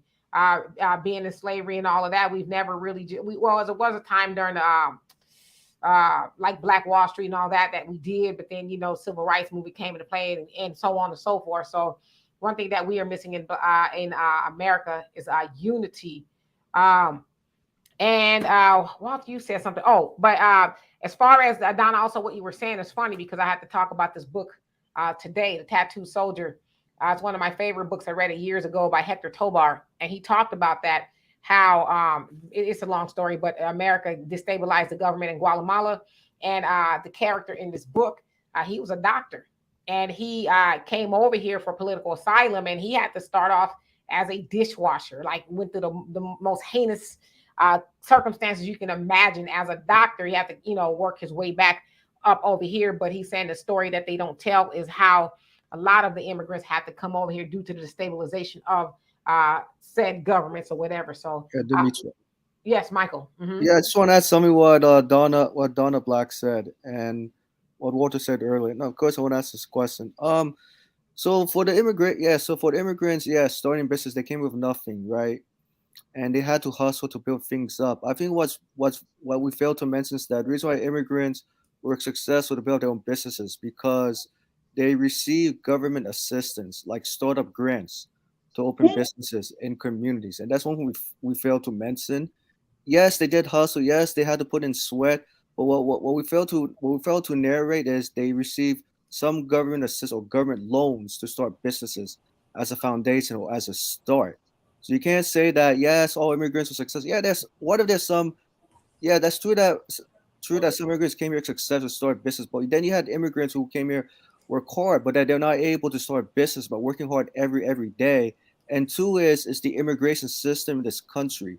If you compare immigration system to say Australia, England, and Canada, they use a skill-based immigration system. Skill-based means that if immigrants who are doctors, nurses, engineers in their home country and they came to Australia, England, Canada, they don't have to worry about starting over as a dishwasher or being a cleaner because there's a system already established for them to come here easily to continue their careers as doctors, nurses, scientists, and engineers. Whereas in America, we have two different types of immigration system. We have a family-based immigration system and somewhat skill-based immigration system, but it's very fragmented and very convoluted. And I don't think a lot of immigrants came to America to start as a dishwashers. They came to America to start off to continue their careers as doctors, nurses, engineers. So it's really the fault of the system that was created in the last 4 or 5 decades. And so we had to also be mindful and be considerate as well, and also learn from other countries' immigration system because their immigration system is way better than our immigration system in America because our immigration system is very convoluted. It emphasizes family base and doesn't emphasize skill based unlike Australia, Canada, and England do because they realize that family immigration system is going to cost a lot of money in terms of providing welfare assistance to immigrants. It's also because it's our country's fault. We had destroyed a lot of foreign countries. We stole their resources, and that forced a lot of immigrants to come to America. If it weren't for America invading a lot of countries, I don't think a lot of immigrants will be coming in the first place. Now, do some immigrants come here to get better? Yes. But then you have some immigrants who are forced to move because of Western colonization. We have to really seriously think about. And right. Thank you. And number two is Demetra. So you mentioned about unity, right? And you brought that up. I'm glad because I was asking myself this question. So do you think the reason it's difficult to have unity in your community is because a lot of people are still like embracing Martin Luther King Jr.'s principle of equality and integration? Is it very hard to transition from equality and integration to equality and separation? Is it because the thinking is like still there after the Civil Rights Act of 1964?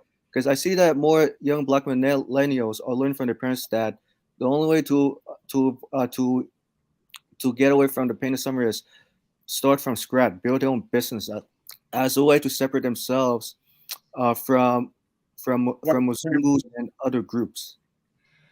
Um, Yeah, true. so you're saying basically, are we still suffering from the, I guess, the thinking of Martin Luther King, with the integration and all that? Exactly, yeah, because that's what it seems like, especially like I think, I think that's probably true, but I also think that we have been taught that well, because when we think of segregation, we think about it back in, the 50s or before civil rights movement, rather. right, And where, bad things did happen to Black people under segregation.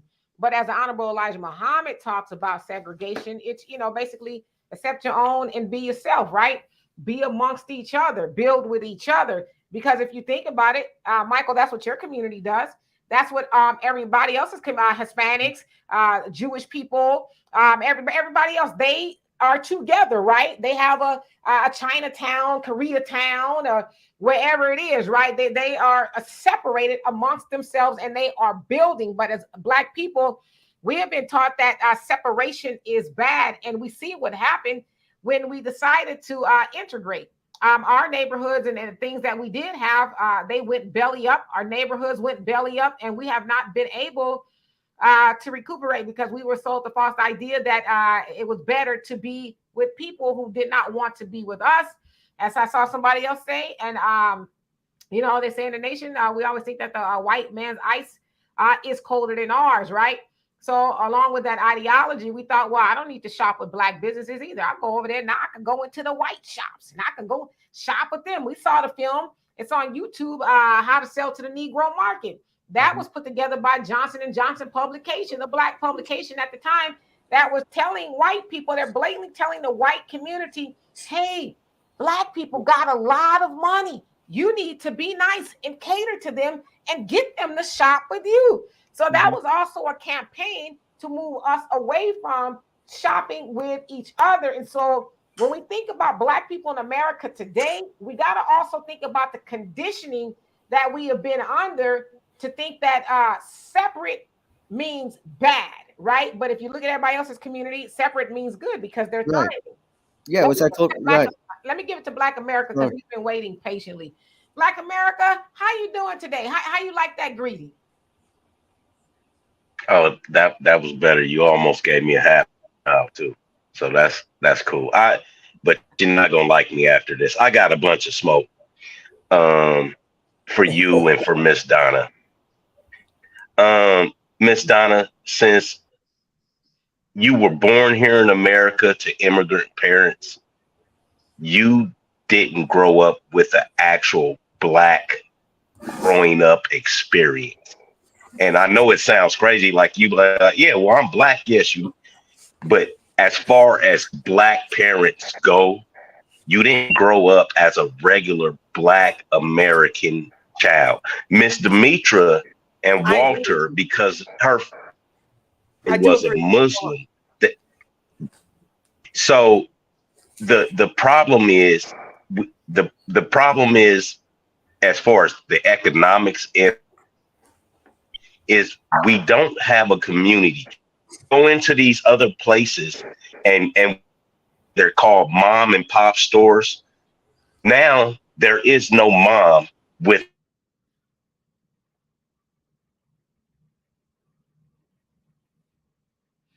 I think we lost your audio. Or is it just me? Can y'all hear him? No, the Black. No, here. Yes. What I was gonna say, yeah. So, bring what we said earlier, Demetra. Yeah. So, I know that I understand that separate. Oh, what's that? Black America was gonna go. I think I kind of heard him. You there, Black America? Oh no, Yeah, never his mind. sound went out. Okay, yeah. Sorry. So I didn't mean yes. So I was saying that yes because I like some of the black people I've been talking to about, hey, it's good for you guys to start business together, to get away from the pain, some discrimination. Especially like my one friend, like she's very My very open. my my Sorry. my phone blanked out. Can you hear me again? Yes, we hear you now. Sorry about that, Michael. Okay, go ahead, Black America.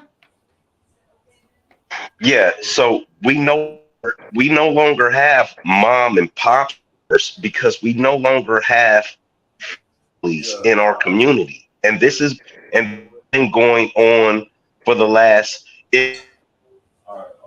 for the last 40 or 50 years. I mean, You you can be know, here. our parents Okay. our parents were the last group or big generation of parents to be married. There's no more family. The kids used to be taught at home. Learning starts at home by the mother. That's why our parents are so dumb. For Yeah, they're smart because they can work an iPhone, but they're morons because they don't have any compass of what a mother would instill or a father, a way father would get home type saying. So they'll, you know, and people living in the house and allowing each other to go. But can't do that. They not only won't do that, they can't do that. It is virtually impossible. That's my thought on that. Yeah. Donovan, you want to respond to that? Are you called on me? Yeah, you want to respond to what he was saying? Oh yeah, I agreed with him. I don't have the similar experience of as someone born to immigrant parents because I didn't grow up with the conditioning that someone who was born in this country was conditioned with. Do we have traumas? We have different traumas. I think Black people on a whole have traumas. But as far as how I was raised, as opposed to someone that grew up in this country, was born in this country, it's completely different. I noticed that when I was growing up, because for me growing up, I heard that story on and off, what they came to this country with, what they had to struggle, what they had to do, how they had to go to here and to get to here. And I heard it so much that failure wasn't an option. I was told, my siblings were told, we didn't struggle for you to come to this country to live off this country. So for people that I was surrounded with in my area that were generations of, welfare babies, that was not an option for my family. They were like, you do what you need to do, you work hard, you hustle even harder to get where you need to be. So in that case, I do agree with him. I didn't have the same experience. Okay. And one more thing. Sure. Oh, I don't know. Oh, go ahead. okay. And one more thing. People were talking about, I believe Michael.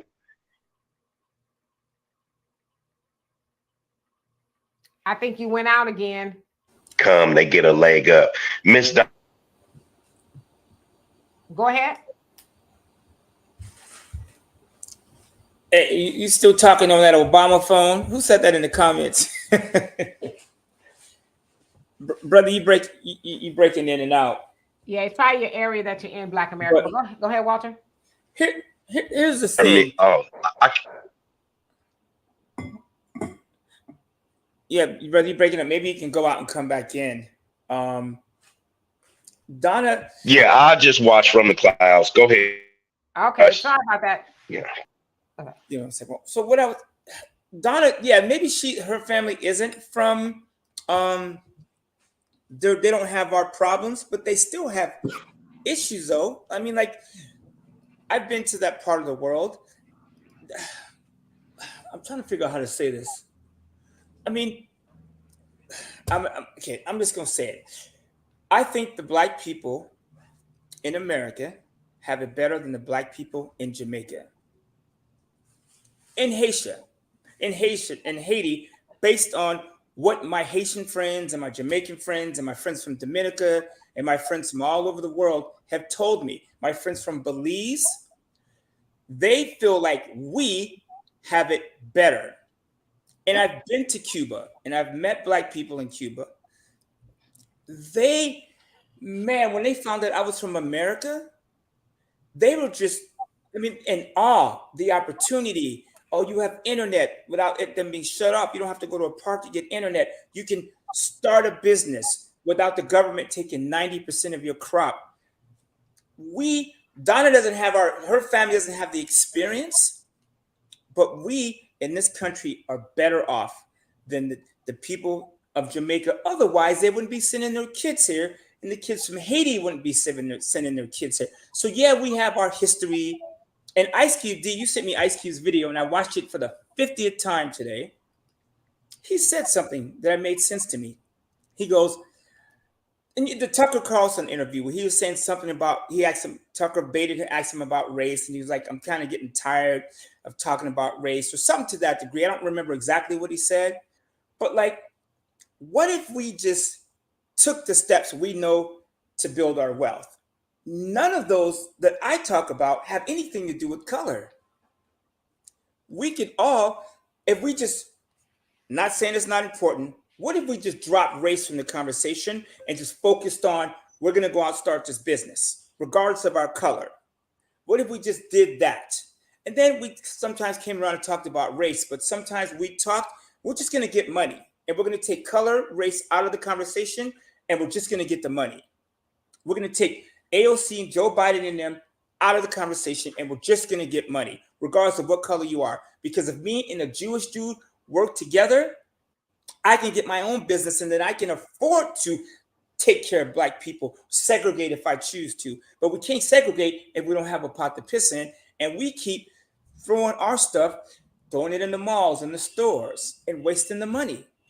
That is our problem. And we, in my opinion, some of us reminisce about the past too damn much. I don't want to keep hearing about slavery every time I tell somebody, let's go out and get this money. I don't want to hear about how we were treated. I know how we were treated. I know Black people still get treated like shit. But when do we just go get the money? Everything you guys are saying is true. But when can we go get the money? Versus, do I have to be Black all the time when it's getting money, or can I just get money? And it happens that I'm a Black man. Like, what if we just did that? I talked about buying a laundromat an hour and a half ago. The conversation has not come back up. Okay. I would like. Go ahead. Okay. Walter. I mean, I hear you. I hear you. What you're saying, that yes, we could unite together and put a pot of money to start business. Nothing about race, go slavery. That's true. But at the reality is that racism and slavery still exists. So even if Black people want to form business, which is fine, but they still have to be cognizant of redlining, racism, getting a loan, so they can put a pot of money. Just because they put a pot of money doesn't mean it's going to be enough to build a business, because they still need a loan to sustain the business, right? In terms of overhead, paying employees, maintaining, for utilities, etc. And even they still go to the bank to get loans, they're still going to be continue to be redlined, discriminated against. But if more Black banks were created, then maybe Black people wouldn't have to think about racism and slavery every day. The president's not there are not enough collective Black banks to go around to distribute loans in the first place. And other groups. Michael, let me ask you a question. Hold on one second. I want to ask you a question. And Otis, you said you would join another race to get business. That's not 100% Black owned. Dr. Claude Anderson said, sell to everybody and buy Black. So sometimes we are going to have to do business with other people, right? In order to get the money. Until we can only do Black owned. Like I told y'all last week, I went to an African supermarket, I guess it was, and they had mostly Hispanics working there. And in fact, they had a big giant picture that was on the wall. I guess it was a company photo, and it was probably more Hispanics on the picture than it was African. So even they are working with other people. But I get what you're saying. And Michael, let me ask you this: you're saying, as far as the loans and stuff are concerned, how does your community predominantly raise money to start businesses? Yeah, so that's a great question. Yes, well, so some Asian communities do have their own infrastructure, own banks, but I have not seen a collective of Asian banks to give out loans, but we do throw like pot of money. We rent like businesses with other like Asian communities and to start in the first place before we start like our own businesses. And of course, and we have family resources. Yes, we also have assistance from family, like grandparents, like grandma, grandpa, giving some money or seed money. And of course, getting loans from the bank. So it's really a combination. But so y'all, let's say if y'all didn't get loans, y'all would pull your resources together, right? Right. For my yes, Yeah. yes. So in my case, for example, when my parents started a small business, late '80s. So actually, my grandmother gave my parents like some financial assistance or some seed money to start a business. And then my parents actually worked 2 jobs to sustain that business. And after that, after their business grew like successful over time, and that's when they decided that it's better to like focus on the business and leave their employment leave the employment or leave the company that they work for and concentrate on building and maintaining a business. But I'll say that it was not very easy to start a business back in the '80s, but they still managed to do it. Of course, ups and downs. Every businesses go through ups and downs in the business cycle. But you know what?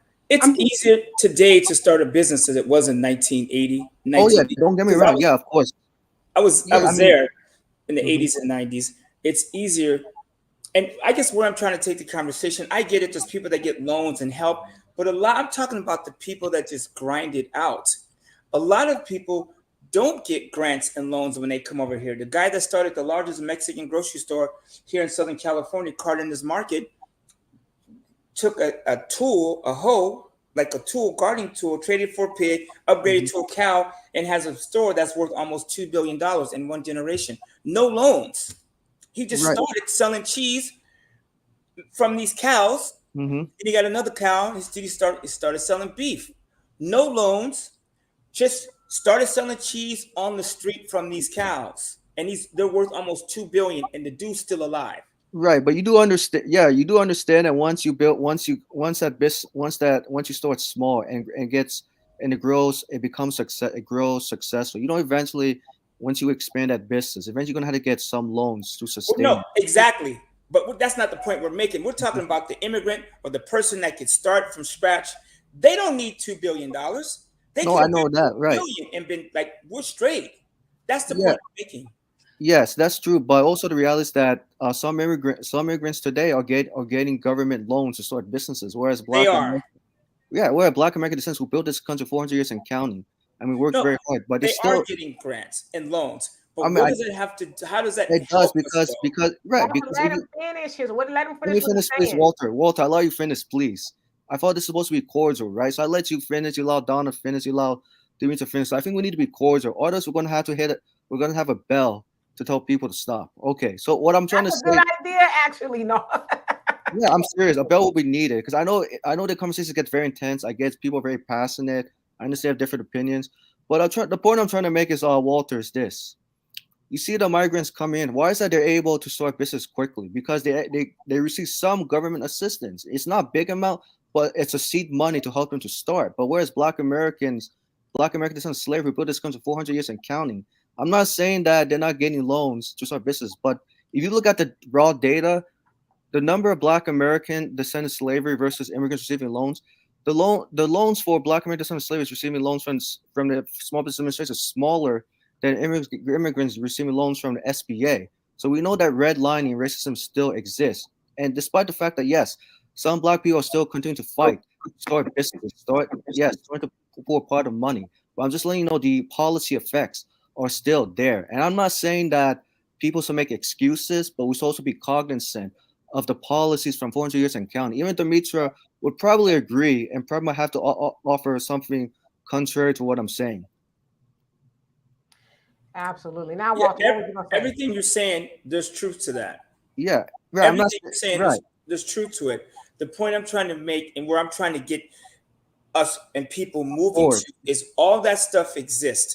Yes. Racism, the 400 years, immigrants getting grants, immigrants in Chicago getting money. I live in Southern California. You don't have to tell me about immigrants getting welfare and EBT and cash cards, and you go past Molina Hospital, and there's 1,200 immigrants sitting outside to get free I health was care. not, yeah, I was not talking about that. I was not talking about welfare EBT. I was talking about business loans from from SBA, which is Small Business Administration. Even the pandemic, had taught us that the pandemic that we witnessed, big corporations receive pandemic loans, and they never use that money. They never use that money to pay the employees a living wage or expand their business. They use that loans to keep the business in existence. So we know very clearly that the pandemic system could help a lot of Black people not only thrive, but to start businesses. The problem is the racism and slavery that still continue to this day, because a lot of groups don't have to worry about it. And like what Black America is saying, because when immigrants came to this country, they didn't have to go through the experiences that Black American descendants of slavery had to go through for 400 years and count, because a lot of politicians are working against Black Americans from receiving a business loan to even start business for their own community. So we had to take that into consideration. But I do hear you on Walter that yes, we could find ways to start business together without really diving into slavery and racism, where we can start small and expand. But I do say that at the same time, it's going to take a lot of work to really like fulfill your goals. But I'll say this, like you're right, yeah, we have computer, yes, we can generate businesses, but the question is, we have to look at generations from one generation to another. Yeah, they're like young generations who are willing to start YouTube businesses, fine, they make a lot of money. But then you have older generations who are more focused on starting business in the traditional way, from the ground up to the bottom, without technology. So you have two diverse issues. You have the millennials who want to start business by doing something on YouTube, which is great. And so we also had to factor that as well. Right. So what's the solution? Let's get to that. That's my solution. That's what I was saying. Right. So my solution is this. So I think that, and what Dimitri was saying, that I understand that people want to start multinational businesses, right? But starting multi-business is very challenging. From my parents, who wanted to start one. I don't know anyone I used someone start, but it never happened. So it's good to start small. I think it's better to just start small. Like if you have a talent in cooking or whatever, you could start like a YouTube video, like filming yourself cooking food and make money on YouTube as a start. And then once you reach like a certain number of subscribers, then you could expand the business, and then maybe open a small restaurant as a start. But I was just saying that I really think that because people have different experiences, and there's some who did start business before. Yes, there's some who were successful. Don't get me wrong, but then you had those who started businesses, couldn't thrive, and then they had to close down. So, and I would say one is we had to start with financial literacy, because if people don't know how to manage a business once they own it, what makes you think they'll know how to manage their finances? So I really think the solution is to be this: financial literacy and business together. And let me actually give Donna the last word. And Walter, if you have anything else to add after that, go ahead. But Donna, what say you?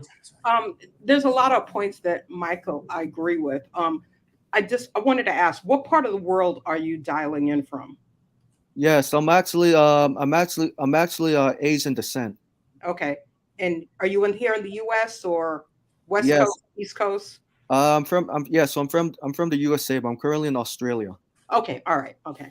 I was just curious because you had mentioned the Asian banks, and there are a lot of Asian banks in California. That's true. Yeah, a lot in California, but not a lot in where I come from in Virginia. There's like few, maybe one or two I saw. Okay, all right. Just wanted to know.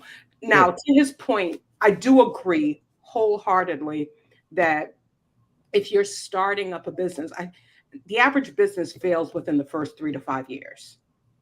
And a lot of contributing factors, and I think one of them is financial literacy, really not understanding the ins and outs of how to operate your business efficiently. Because usually people, if they have seed money or they go get a loan, they throw money at a problem. And sometimes throwing money at a problem doesn't solve a problem. You have to learn how to navigate through that problem and save those resources.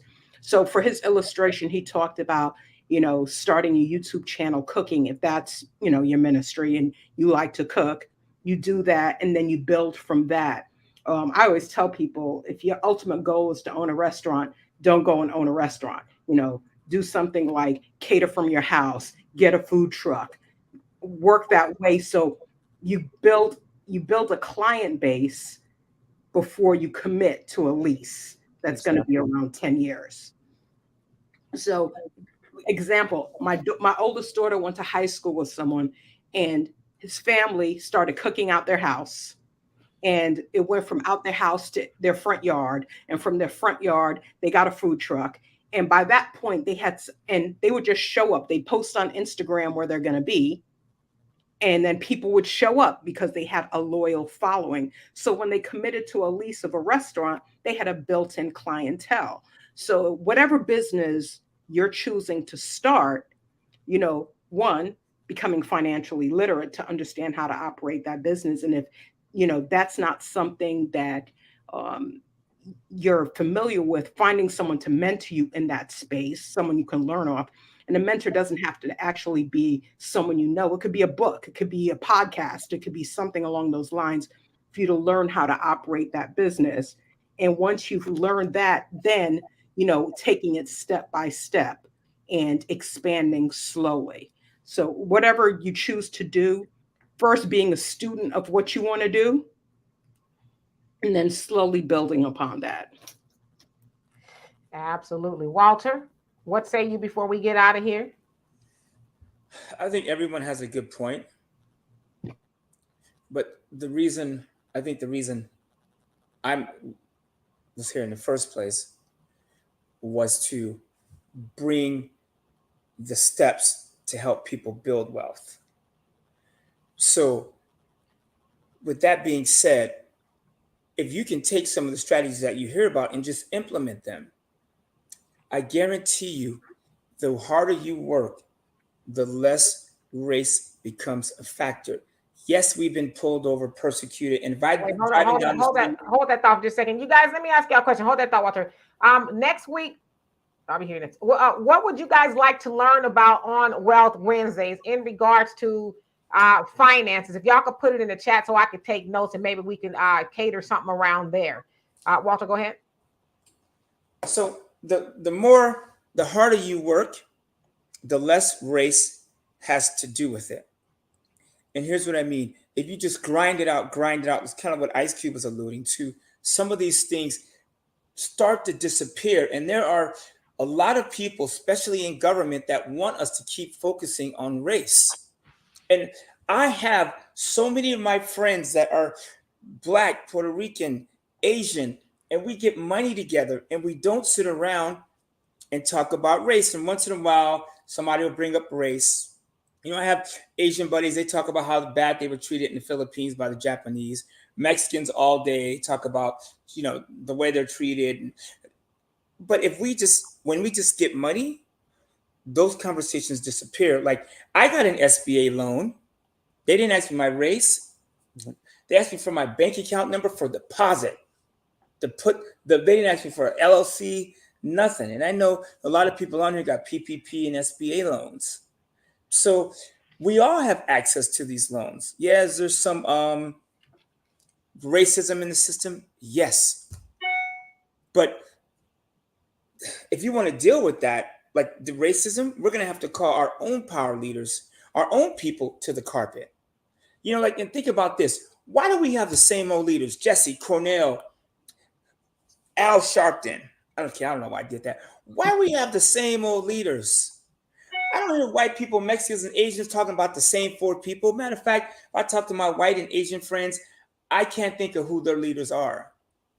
What if we just pushed our leaders to the side and we became our own leaders and we just worked? You know what I'm saying? That's it. Forget what Al Sharpton's saying. He's sitting on MSNBC getting millions of dollars to keep people focused on race. What if we just worked? What if we just did that? What if we built our credit? What if we stopped buying shit from the stores? And what if we started a small business? You can go to Alibaba right now and buy this lighter for like $2.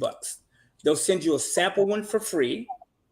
and then it's going to cost you 30, 40 bucks to get it here because they're going to rob you with the shipping. And they have an MOQ, which is minimum order quantity, which is normally starts out about 100, which means you have to spend 200 bucks plus shipping. So you're going to be looking at 250 to 300 bucks to get these lighters to you. But then there's nothing stopping you from knocking on doors or going to a trade show and selling these lighters. That's the stuff I'm talking about that then allows you to start separating and start building your life. And that is what a lot of these immigrants, that's what they're doing. I have taco stands all over my neighborhood. Taco stands, the fruit with the little, I don't know, tamarindo stuff on it. I see those everywhere. And I know those people don't have SBA loans or they don't have grants. They're just out there, like the guy that my partner that works with me makes ceviche at his house, him and his father, and they go to construction sites and sell it during the day.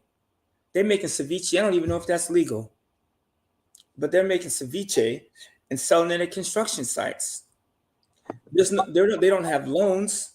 Their family just got together and they're like, we're going to make this so. And I know me and my two kids, we were just battling over this. I said, you guys have it too good. You have it like, it is what it is. They have it. They don't know what it's like to struggle. But if the U.S. became Cuba and we switched roles, I guarantee we in this country would work harder. So, and I'll end with this.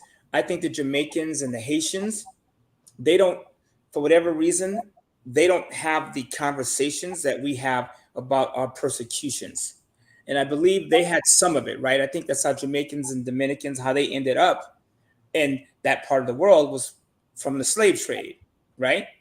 Donna, I mean, Jamaicans were slaves too. Isn't that how they got there? Yep, they were. So everywhere you go down south, Puerto Rico, Black people, chained, speaking Spanish, they would, man, if the U.S. said, you know what, immigrants, you have 1 week to get over here. Everybody that gets over here, we will give you citizenship and a social. Man, the ocean will be people color. They will be swimming, backstroking, canoes, everything. That's how good we have it in America. Even with all of her challenges, we still have the ability to go out and start something, regardless of our skin color, if we will just do the work. Yes, that's true. But then also it's trust. It has to start with trust first, because a lot of people are not going to pull a pot of money to open a business together because they may not like this person for other reasons. So you really have to. I think that you have to gain people's trust to work together. Because I don't trust nobody, not even myself. No, what I'm saying is like within within the Black communities. Yeah, I understand why some Black people don't want to form businesses. Not because they don't want to do it, it's because of trust. Because they had issues with their friends, partners, or spouse in the past. Like what Demeter and Philip Scott were saying. You had to gain people's trust like over time. It's it's not like it's gonna happen overnight. It's gonna happen over time. Once you build that trust, eventually people trust you. Yes, you can have a successful business. Yes, you could form businesses collectively. And Yeah, I agree to some of that. Yeah, but I'm a son of an immigrant. I could tell you, do the immigrants in my community like you said? No, of course not. But they have a trust. When I say trust, I mean not necessarily like they like each other based on values, because of finances, building business together. And I think this is where it happens in Black communities, because they've been separated for 400 years and count during slavery. So of course they're not gonna like each other. So what makes you think they want to start business? Not saying that some do. Of course there's some, but I'm saying collectively. You have to look at the collective level. Yes, individually they're doing it. Yeah, do it individually. Yeah, yes. So they're building trust as a group. Right, as a group, right.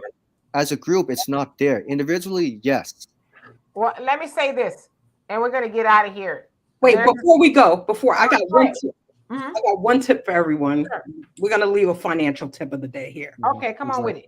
Okay. If you have a bank account, it's a friend of mine, she's a financial advisor, and she said this today, and I don't realize how many people didn't know this. So I'm going to share this on this call here.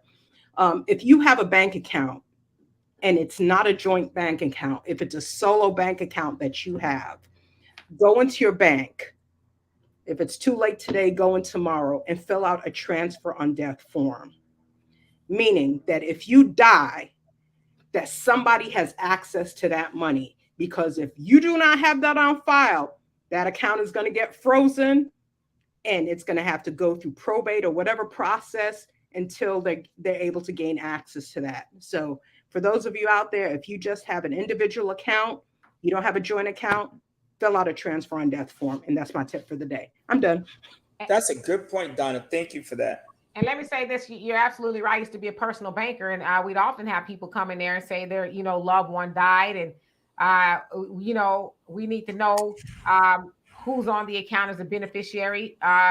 Sometimes they didn't have one, and sometimes they did. If they were the beneficiary, then we'll say, okay, well, yeah, you're the one, blah, blah, blah. But like you said, if you don't fill out that form, and it does go through probate and all that, and it frees everything. So that's an excellent point. And I actually need to make sure that I have one. I'm sure I do, but I need to double check because I wouldn't want my loved one to get caught up in any of that. She's gonna be mad anyway. It's gonna be about 10 cents up in there. I'm just playing. I know I was gonna say, okay, so I wrote everything down, you guys. For you guys are saying different topics and stuff y'all want to talk about. I'm gonna send them to Walter so he can actually strategize something.